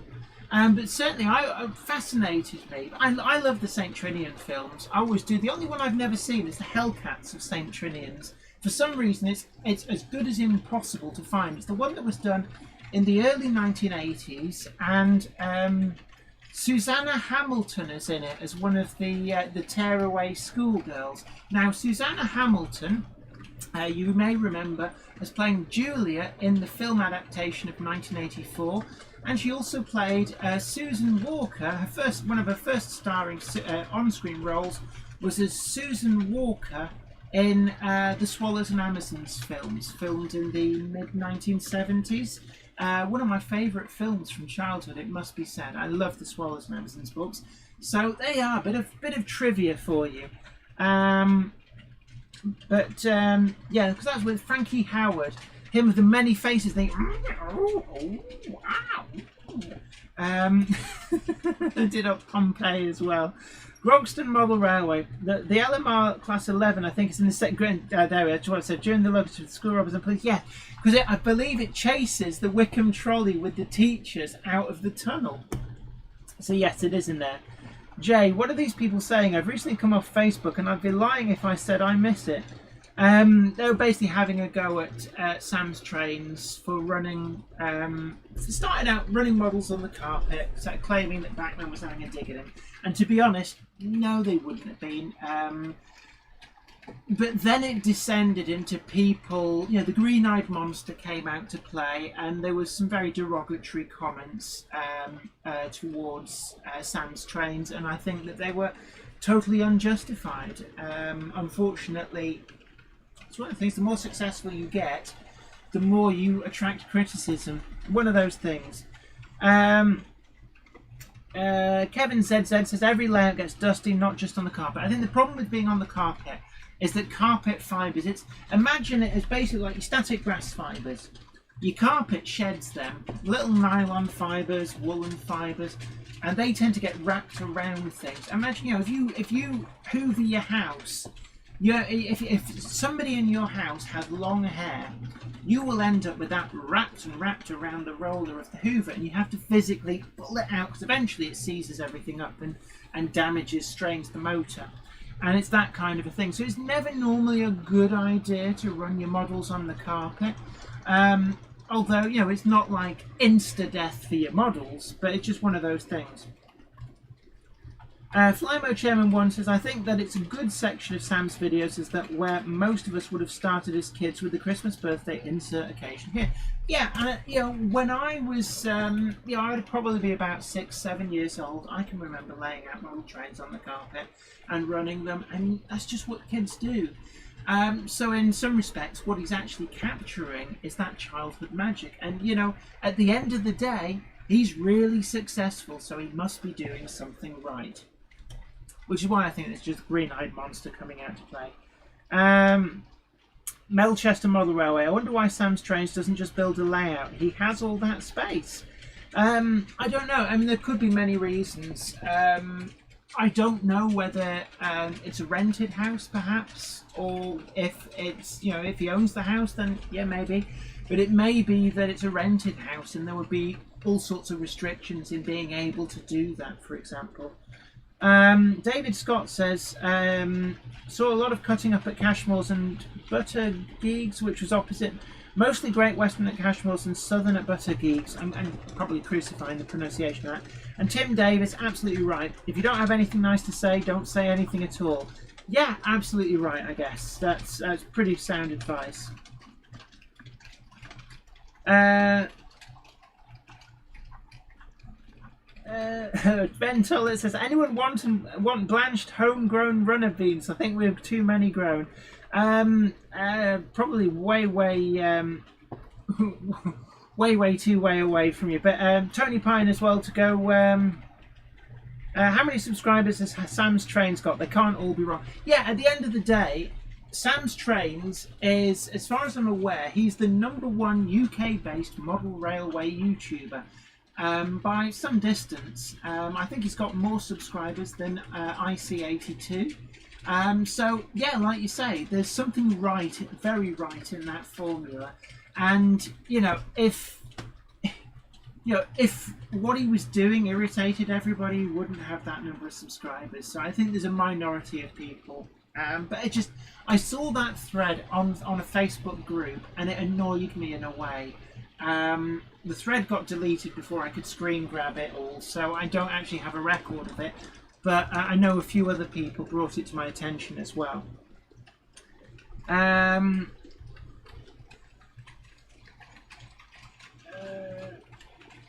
Simon Trains MRS has mocked J50. I actually like the J50. I don't agree with some of his videos in terms of what he says about certain locomotives, but I defend to the end his right to say that. My review of the 1366 Helgen locomotive, I didn't find any of the faults that he found on his mechanically similar 1361 class Helgen tank locomotive. So I don't agree with his the outcomes of his reviews in a number of instances, but it doesn't mean we've got a Barney or anything. Nick Manley, Sam's videos are great, consistent approach to reviewing locomotives, etc., and always feel very objective. Certainly use it as a good reference before pulling the trigger and buying new products. Yeah, definitely, and that's one of the things that I think is very important for these YouTube reviews, is it allows you to see a model in a way that just looking at a catalogue online doesn't give you, and I think it's very important. Hi Kelly Ashford, I did see you there. Kelly Ashford, okay, steamy alert. Nice. Hattons have sent me an email regarding the Genesis coaches. Steam locomotive, I can't remember whether it says either an S15 or an N15. I can never tell the difference, I'll be honest with you. But that is going around, and it is a good runner, actually, really good runner. And actually, technically, in the Steam era, is the Class 11 Basra as well. Right, Christopher Madden. Hi Jenny, I saw the Sir Tom Moore Class 66 on the cement train on the Settle and Carlisle Railway today, so happy. Boo! AD Pullen, did you say Rails of Sheffield have a project announcement in September? If I got that wrong. No, the September date is actually, that's when the Terriers, the next batch of Terriers, including sound fitted and all sorts, are due. I did speak to Oliver at Rails. I think it was a couple of weeks ago now. I know he's been on holiday for a while, as in, excuse me, I think he's been spending some time with family and that. But what he said to me was that the Terriers are expected beginning of September. Now the thoughts were off the record, so probably shouldn't say, but what the heck. He said they might arrive earlier, but they're not going to announce that they could arrive earlier because it builds up expectation unnecessarily. So effectively, as far as everybody's officially concerned, expect the Terriers at the beginning of September. So not very far away now, and I'm really looking forward to them. In particular, I think Box Hill is probably the one that I'll be angling into eye up. I really love that ochre livery. Unfortunately, Hornby have kind of gone head-to-head with them on a lot of the liveries, really pumping them out, kind of flooding the market. So I've got a Brighton, actually Hornby sent me to review the Brighton, so that's one that is duplicated. The SECR livery one is technically duplicated, but it has sold out from pretty much everywhere, so I think they're going to do all right with that. And then we've got the GWR livery, the Western Clevedon and Portishead Railway one as well, which is what then became the Great Western Railway Terriers. But there we go. Wardle Road says, whatever your opinion on Sam's trains is, there's no room anywhere for insulting him or ripping what he does apart. If you don't like it, then don't watch. Simple. Absolutely right. And I know that there's people out there who write nasty things about me, and it's like come on, we left school a long time ago. Can we not just be normal adults? And it's absolutely right. At the end of the day, nobody's putting a gun to your head and saying you must watch these things. So if you don't like a channel, don't watch it. There's some of the car channels that I've kind of lost interest in. I don't like the way that the channels have gone. Just unsubscribe, move on, find something else. And that's actually how I found Hoovie's Garage. The channel which I had been watching started to irritate me. So went and looked around, and suddenly, boom, I found a channel that I enjoyed so much better. And at the end of the day, I wasn't going to go and badmouth the other channel that I stopped watching because I didn't like it, because at the end of the day, 1 million subscribers can't be wrong. And Sam's Trains has more subscribers than any other UK-based model railway YouTuber. So you know what, Sam, keep up the good work. You must be doing something right. Kelly Ashford, I have noticed you. I'm just well behind on the comments. So yeah, we've got either S15 or N15. It's that one with the French-sounding name. So I'm sure somebody at some point, probably already in the comments, have put me right. Paul Higgins, Bernard Cribbins was in it. Was it? Yes, he was. He was in the Railway Children. He played the porter. Wardle Road, absolutely right. And I've seen people send. I know that people send him some of the nasty comments just so he's got reference and he knows who's actually saying them. And it's quite interesting. I have talked with Sam and we kind of exchanged notes. It's interesting to note that the same names crop up time and time again, bad mouthing a lot of YouTubers, and unfortunately it's the toxic stream that I've mentioned before that we need to stamp out the hobby. It just ruins it for everybody else, and unfortunately we saw a flare up of that on Facebook. And I know that Sam is on Facebook, but I don't ever see him post much on there. I think at the end of the day, once you get quite big, it's very difficult to post a lot of stuff without it becoming like a magnet for people to go, either fanboying or trying to score cheap points and like, oh no, I want to do a gotcha on you. And so I'm guessing he's very good at kind of like, people messing about on the internet, I'll just leave them be and get on with life. And I have utmost respect that he can do that. But he is aware of some of these trolls, and I have exchanged notes with him, and it's very interesting to see that the same names of people come up time and time again who will defame or slander me, defame or slander Sam, defame or slander so many other channels, and it's just childish. Right, anyway, come on, back to the fun stuff. How are we doing? So we've got 291 people in the chat. Don't forget to tickle that like button and share the stream on social media. Let everybody know that we're live and dangerous. We had 328 people peak concurrent viewing last week. Shall we see if we can reach and beach that? Certainly, let's get past 300.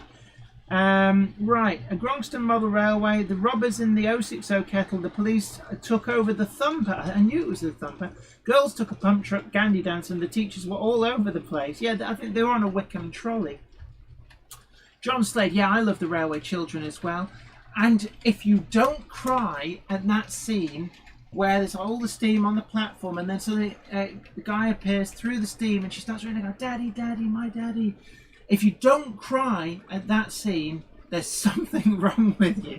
It's like that in the first 10 minutes of the film Up. If you don't start crying, then you need to go and see somebody.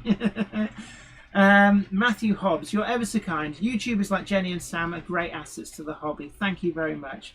Jay says, yeah, running model trains on the bare carpet makes me wince. At least use a track mount if baseboard isn't an option. But at the end of the day, they're his trains. And I've seen channels where they do all the sorts of horrible things to stuff. Where they get a flamethrower out and set fire to toys and stuff, or, crush things. So, at the end of the day, it's his models. If he wants to chuck them in a paddling pool, that is his model to do that to. And really, why is everybody else getting upset? It's not like he did it to mine. Simon Trains MRS, back in 2018, I was told by another YouTuber, just enjoy the vids, no need to say one is better than another. Enjoy the creator's output and hard work that they put into it, no matter who it is. Absolutely right. Right, Aiden's Railways, Basra 878, Derby 1945 at Longmoor, 1957 to 1969, Class D1, English Electric, standard LMS design, best I can. Right, LMS design, that means it is a Class 11. Right, right at the end of the day, basically, yeah, right, we'll move on from what I saw on Facebook. So let's have a look. Rob Arnold says Sam is in his parents' house. I couldn't vouch that at all. I don't know. I know Sam is a very private person, and absolutely every right to be a private person. Not everybody wants to share every aspect of their life. So at the end of the day, I have no idea what the situation is. But his model railway. He can do with it what he likes. Right. Yeah,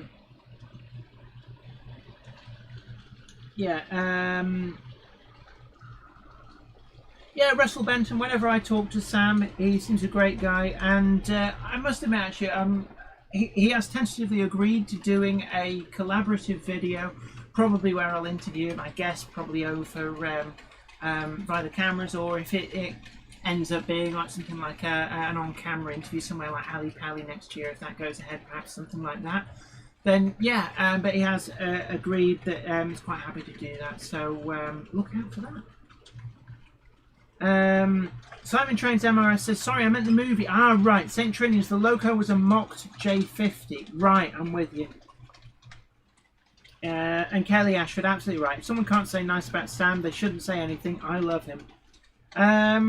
Russell Benton did a recent one on Lemons. The Hornby 14XX with the driving wheels complete with traction tyres that don't actually touch the track is a case in point. Yeah, I mean, that was the former Airfix model. I think it started out as Airfix, became Daypol, sold to Hornby, and I think it's pretty much as good as retired. I did have one briefly. It's one of the few locomotives that I willingly sold on and just got rid of it. It was an atrocious runner, it has to be said. I think there's room in the market for a new 14XX. Now it's interesting that Daypol have brought out the 14XX in O gauge, and it's a lovely model. Did a review on that, so it'll be interesting to see will they shrink that down. But I asked them about their Stroudley pre-grouping coaches that they're doing in O gauge, which I was really hoping that they might shrink them down. Indeed, when they announced them on Facebook, all the comments, predictably, are you going to do these in M gauge? Are you going to do these in double O gauge? And as I said to Neil that day, I said, the thing is that it's not competing with Project Genesis.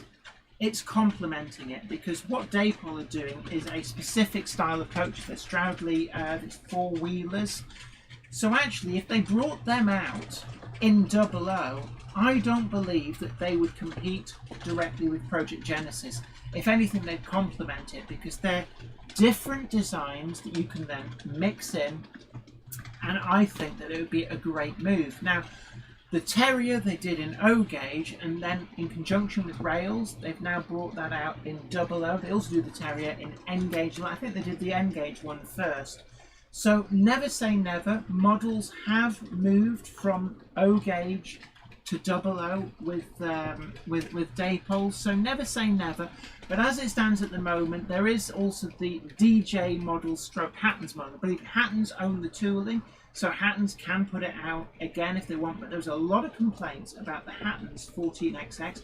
It has sold out. You know, it has to be said, they did sell them all, so they can't have been that bad. I know that Kernow Model Centre are still struggling to sell the 1361 tank locomotives that DJ models and they worked on in conjunction. So the 14XX must have been reasonably successful, but I've heard a lot of complaints about it. So anyway, I am now going to Melchester Model Railway says the reviews are very useful, but when it came to the Daypol bubble car, I went with Jenny's opinion. Yeah, the Daypol bubble car got one. Oh, it's up there, just out of view. I loved it. I thought it was great. I haven't seen Sam's review, it has to be said. I don't tend to watch other YouTubers' reviews because I don't want other people's opinions to kind of let me come into things with a preconceived opinion. I like to view something fresh, so I get an unbiased view of it, and then after, you know, I'm quite busy, so I wouldn't go looking for a review of a model that I myself had already reviewed, because I'd be too busy researching and doing other videos. George says, hi everyone, super late tonight. I will have to watch the beginning of this again on catch-up. Yeah, no worries. Right, I'm going to... Oh, George Botterini, you're too kind. Both Sam and Jenny are great. Oh.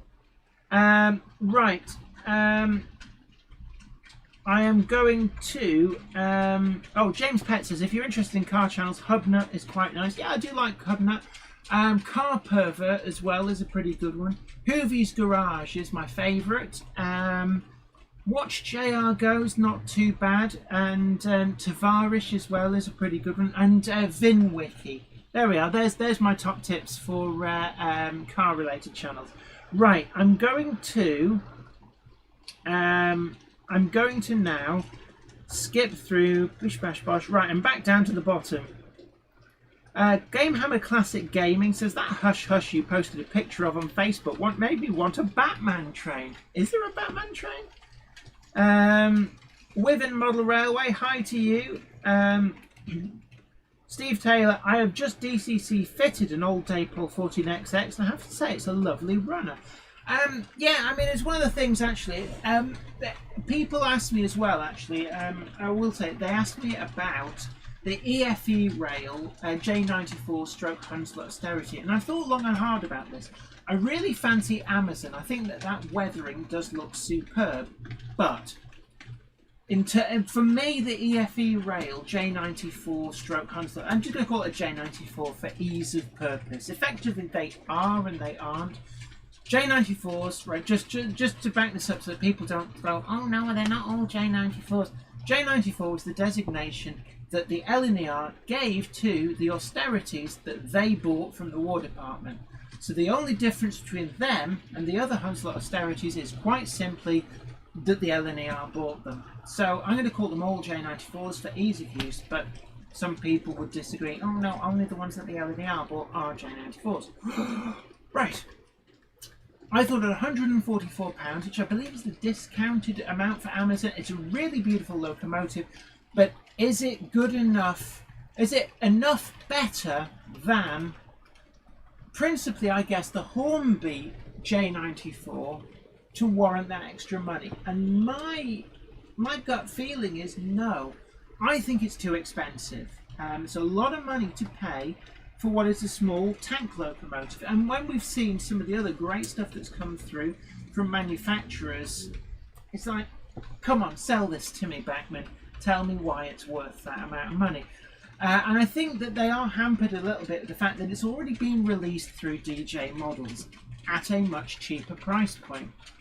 So they're always going to get a bit of a kicking over this. And I looked at it and I thought, people are saying it's not the definitive J94. It has flaws.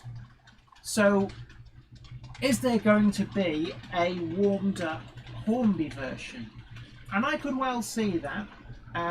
Hornby, all Hornby need to do is make the model DCC ready, and that would, in one fell swoop, really up the game on that. And also maybe NEM coupling pockets. Those two things. Because let's say standard 6-pin socket in the smoke box. You still have to take the lid off to get to it, but believe me, I've hard fitted a lot of these models, and that is the perfect place to put it. DCC decoder fits there perfectly if they use their proprietary 6-pin decoder, off the shelf from Hornby, plug in, the space for it, perfect. With NEM pockets underneath, perfect. That model at the price, I think they'd probably put it out at about £70–80. That would really give the EFE rail one a run for its money.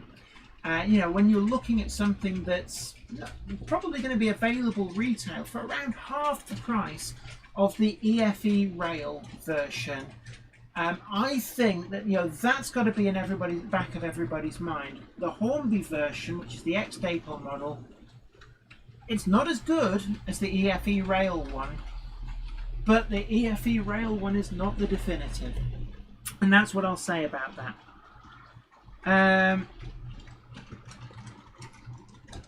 Yeah, J94 says, I agree with Jenny on call all J94s as J94s, no confusion. Yeah, essentially the only difference between a J94 and a Hunslet Austerity is that the J94s were bought by the LNER and passed into BR ownership. It's as simple as that. It's like calling a Class 8 diesel shunter that was built for the NCB, say, and never worked on BR, even if it came off the same production line, say, oh no, that's not a Class 8 because it was never in BR ownership. It's that kind of a thing. And I believe that there are Class 11s that fall into that category, like Basra, for example. Right. Kelly Asher says, yes, I guess so. I'm in the process of buying the new Hornby 51XX large prairie tank engine in Great Western Green. That is another one, actually. I must admit, I've never got round to buying one. I could be very easily persuaded. The model is growing on me. I might wait and see if they turn up in the sales, but then again, they do seem to be selling quite well. There's probably going to be another batch out sooner rather than later, possibly next year. But certainly they do look really interesting. Now, I know that when Sam's Trains did his review, I think he had some issues with the motor on his. I did actually ask Hornby about that and said, have you had problems, or is he just unlucky? And the consensus was that he'd been very unlucky with a quality control fail.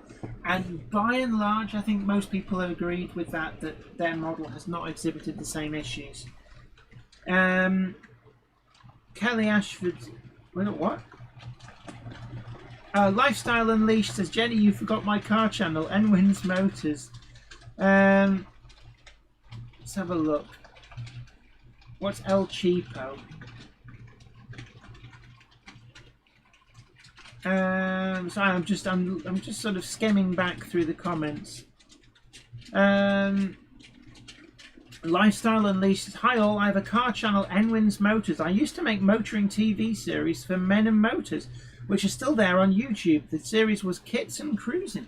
I never knew that you did stuff for Men and Motors. I've always wanted to be in a car program. I really fancied myself as being like the new Hamster or something. I love the idea of being in a car program and being so utterly crap around cars, excuse my language, but so utterly useless around cars as to be kind of James May-esque funny. But there we go. So if you're making any more, I have an old car that is held together by literally by gaffer tape and zip ties. And the only reason the ABS warning light is not on is because I took the bulb out. It's a car from 1996. The cost of... and you can't get replacement ABS modules for it. The brakes do work, you just don't have ABS brakes. But it would fail its MOT if the light was on the dashboard.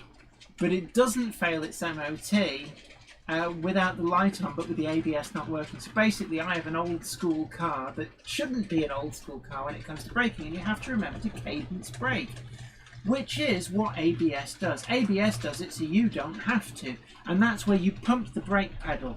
And so when your wheels lock up, you skid and you lose control. ABS is pumping the brakes on and off as it detects a wheel skidding. And that still allows you to do things like steer, stops the car from crabbing, it gives you control and controls that slowdown, because once it starts skidding, the coefficient of friction changes and you actually don't slow down as quickly if you're skidding. You just have to remember to cadence brake, which is what you used to have to do, which is where when you feel it skidding, you start pumping the brake pedal, and that gives you the same control. Right, okay, there we are. There's my knowledge. Paul Hinder, any model over 100 quid is overpriced. I see where you're coming from, but I do know that the cost of making these things has gone up a lot. I think that a tank engine going well above 100 quid, you have to start asking, so please justify it to me, what makes it worth that. A big tender locomotive, I could see that, and certainly they pretty much all do. But yeah, Lifestyle Unleashed says, I worked with Hamster, you can be a guest on one. Yes, I'd love to. Have old Volvo, will travel. Don't expect me to take it on a timed lap though, because I'd probably blow the engine. It's that decrepit.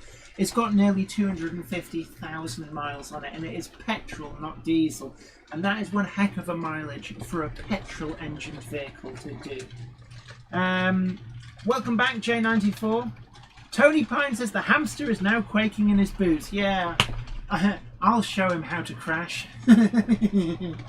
Yeah. Now, well, funnily enough, just like the hamster, I started my career on commercial radio. a long time ago. Well, BBC radio, I should say, but I did commercial radio as well. So there, I know he did. I'm sure he did a Men and Motors TV series before he got the audition to go on to Top Gear. I do know that. But also, I know, not as in like, hey, pal, how are you doing? But I know Pat Doyle, who was the producer of Top Gear during the great years, like the Polar Expedition. The reason I know Pat Doyle is not for anything other than special than he was the series producer for Great Model Railway Challenge, both Series 1 and Series 2. So I got to know him a little bit when they were doing the planning for Series 1 and a lot more when we filmed Series 2, and I was actually a part of that. So I do. This phone contains Pat Doyle's phone number, and no, I'm not gonna. I don't abuse it. It's like I've got Dick Strawbridge's email address in here as well, and you don't abuse. You only use those when you've got a really good reason. Otherwise, they very quickly block you, I guess. Right. Anyway.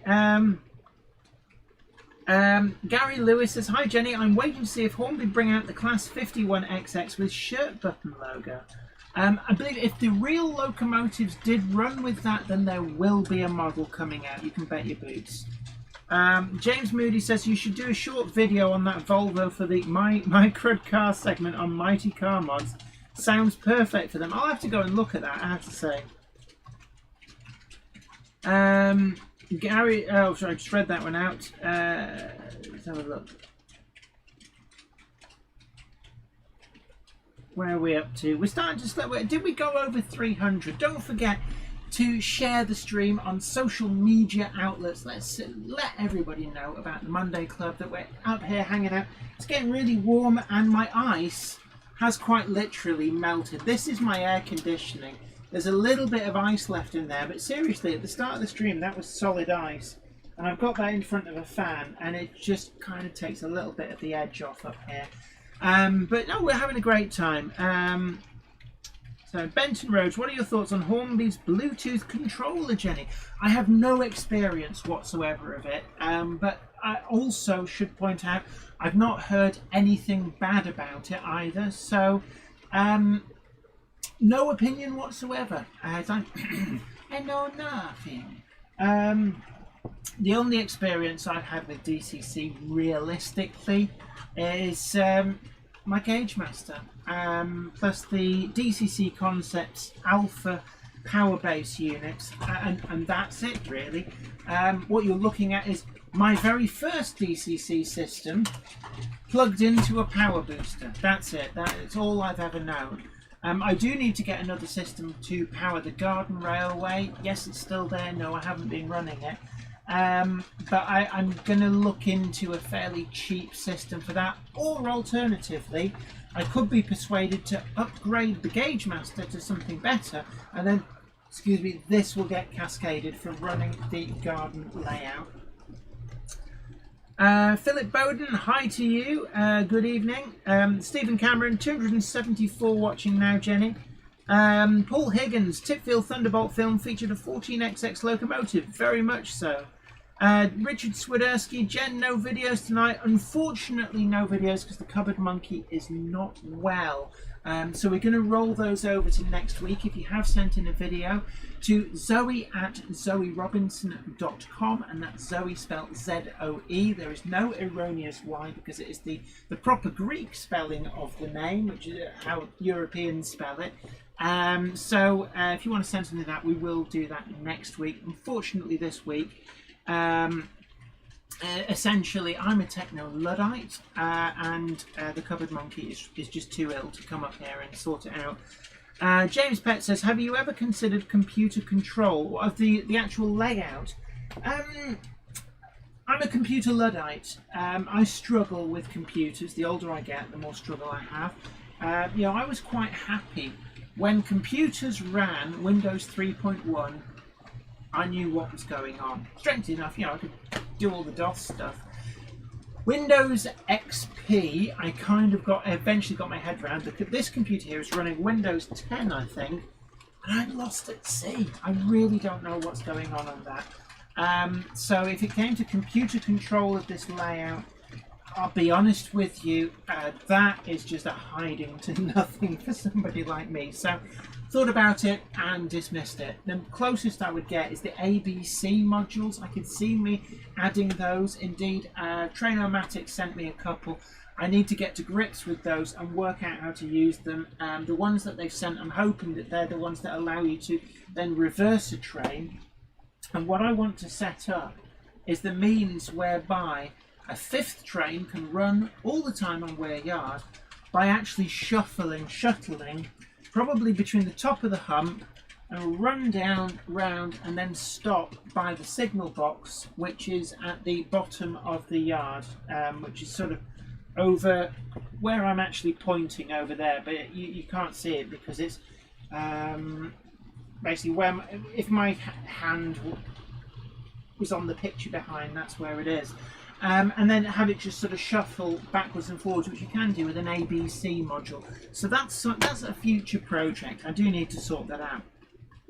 Yeah, Nick Neumann. Windows XP was brilliant at the time. By the time it reached the end of its support, Windows XP had all the bugs rolled out. You could, basically, you told it what it was doing. It didn't do this Windows 10 nonsense. It goes, your computer will be upgrading. What? No, leave me alone. Just got it how I liked it.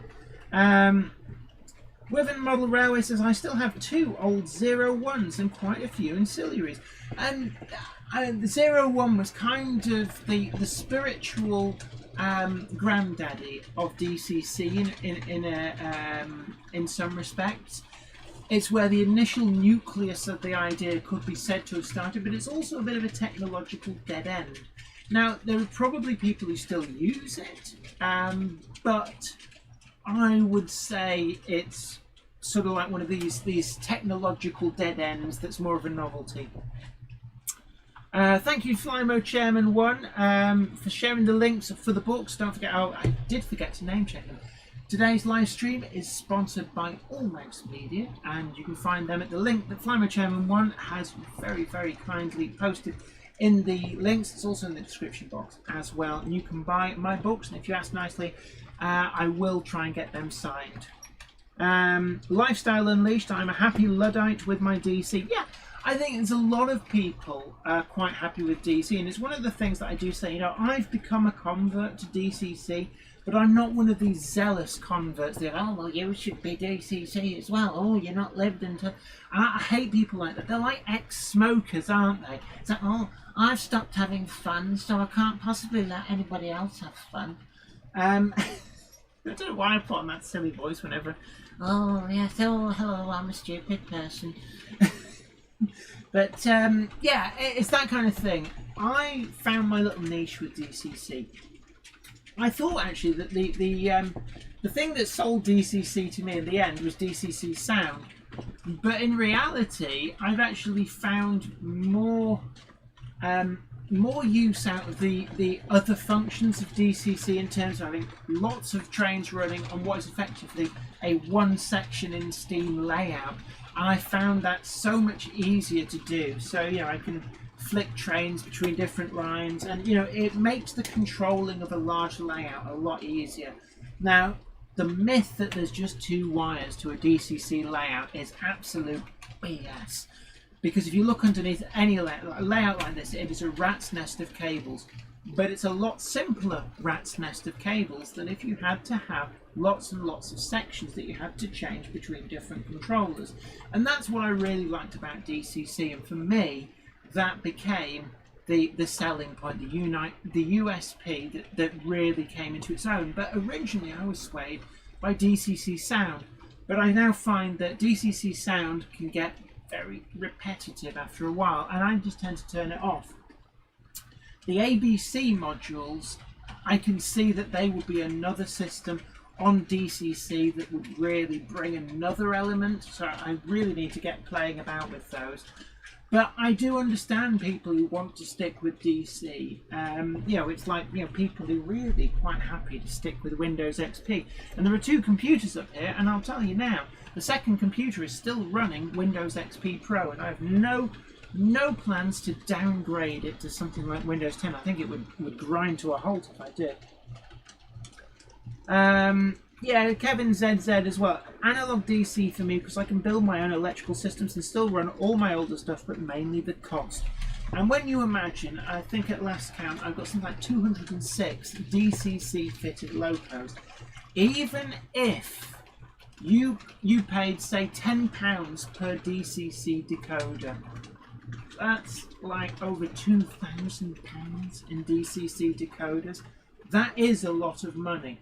And that's kind of scary even for me. So yes, it can get very expensive.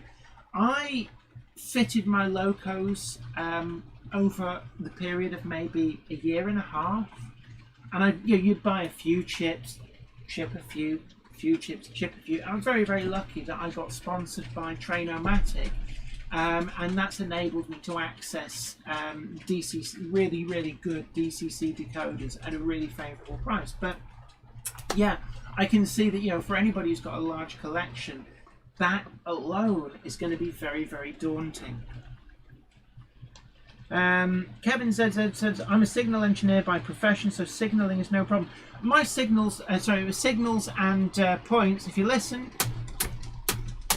all on CDU, all done the old-fashioned analog way, quite happy with that. None of my points or signals are controlled through the DCC.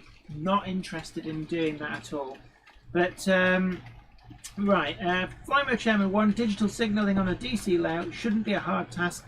There is the controllers out there for those who like to push buttons and blinking lights. I just like the little switches. Oh, such a lovely sound of that CDU.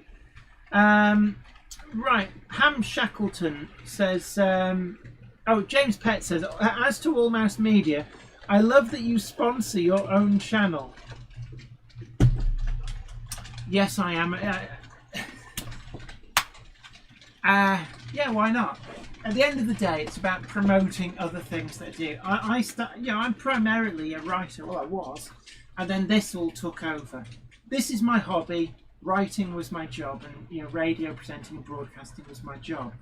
I now find that I can do more with my hobby, and ever since the Amazon Kindle came out, it's killed the market for print books, and it's very difficult to be successful on stuff like the Kindle. It just is, because if you ever go on Amazon, it's essentially it's far harder now to find new books by new authors.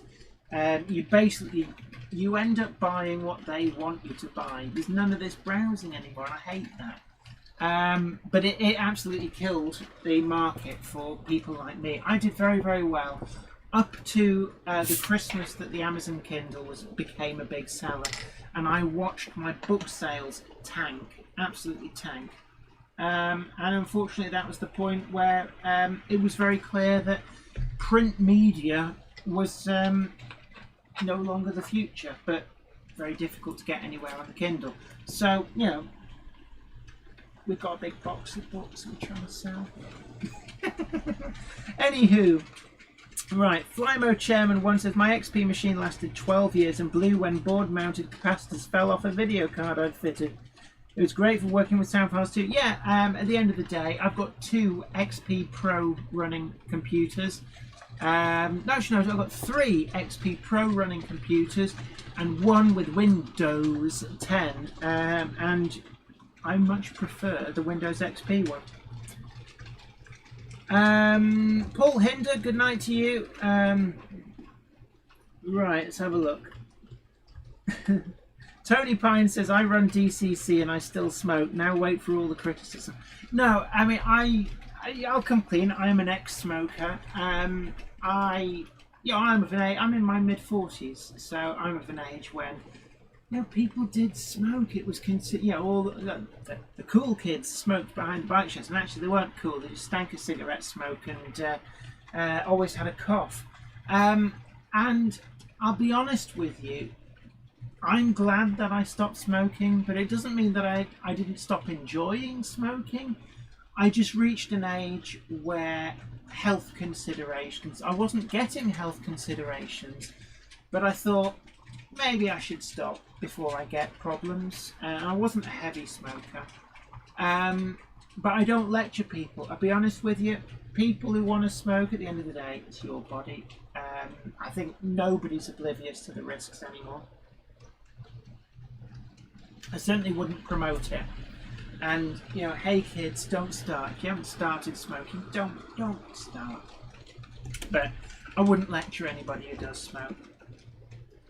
Oh, O'Neill, big hello to you. I like the idea of DCC as my brother has been enjoying it and it looks great, especially with the sound. For me, I'd like to try it on a fun layout to learn first.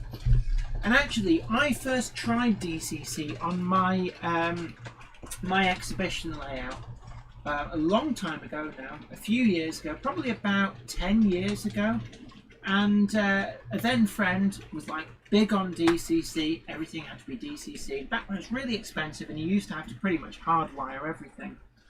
So we fitted a couple of my locomotives with DCC decoders and we went to, I think it was the Nottingham Ruddington exhibition, and we ran my layout and the N-gauge layout next to it off one DCC system, so we could control both layouts from one set of controllers, and we had a wireless thing, so we had some like swipey smartphones, probably something like iPhone 3s or something, and we were controlling the layouts, and it was great because you could sit on the other side of the room and just control the trains, and people thought it was marvellous. It's like, there's nobody operating this, but the trains were just shunting and doing their thing, and it was great fun.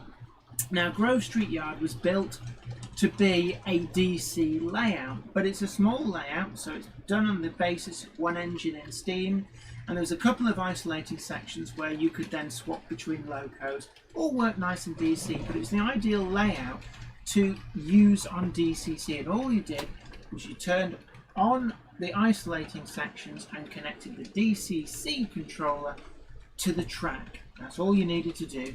And it was a really great way of experimenting with DCC. So certainly you can test DCC on any layout. It will just work.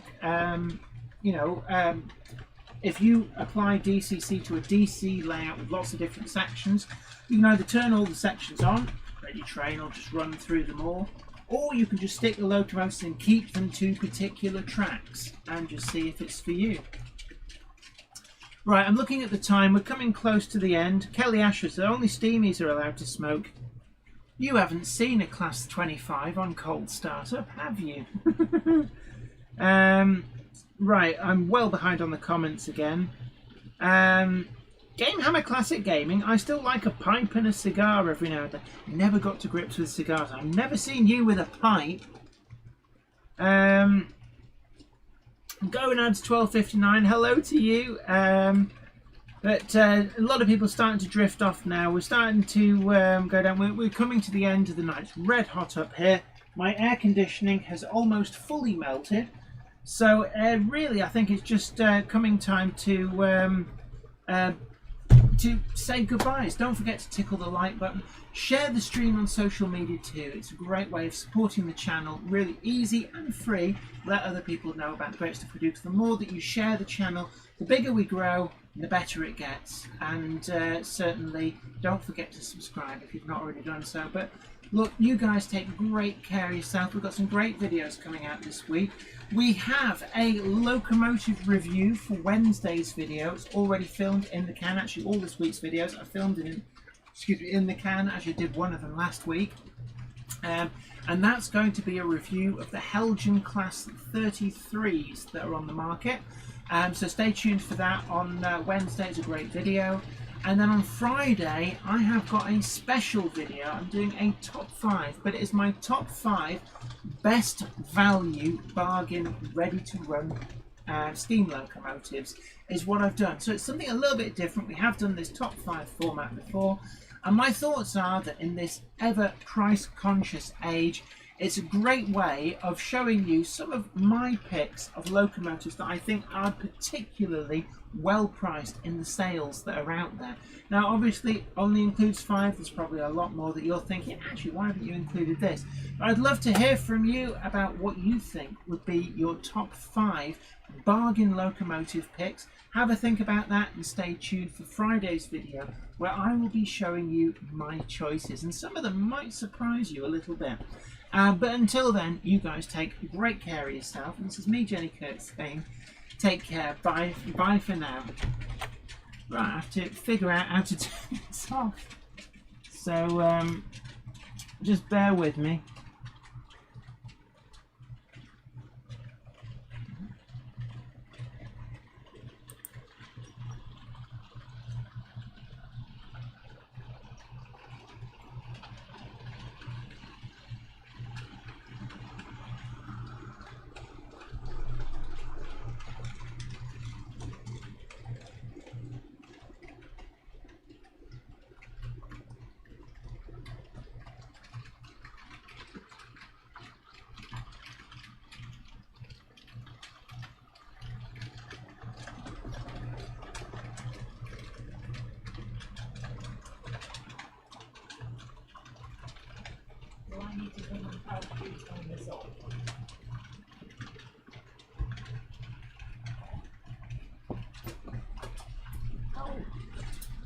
Do I need to help you turn the thing on? No, you don't, Cupboard Monkey. Yeah, look- I am still sat here. I thought everybody might like to see the trains running without my ugly mush on screen. The Right. live stream is finished, but just so if people want to enjoy a little bit of It trains looked as running. if you were having trouble, you see, so I thought I'd come on. No. I thought it might be nice for people to enjoy a little bit of trains running without me in frame. So, a good night to you all, and if you want to stay for another couple of minutes and watch the trains chugging by on Weir Yard without me wittering over the top, You mean you're absolutely welcome. I've managed to get up and climb these stairs unfortunately, while the ill? Cupboard Monkey now wants me to turn it off. So No, what I'm saying is, you should have said that's what you were going to do, so that I didn't try and pull myself up here while ill. You're horrible to me. You should have said. I know. Well, stop moaning. People are just trying to enjoy some trains going by. Ooh, class 50 goodness. What was this you said about letting them enjoy things without you talking?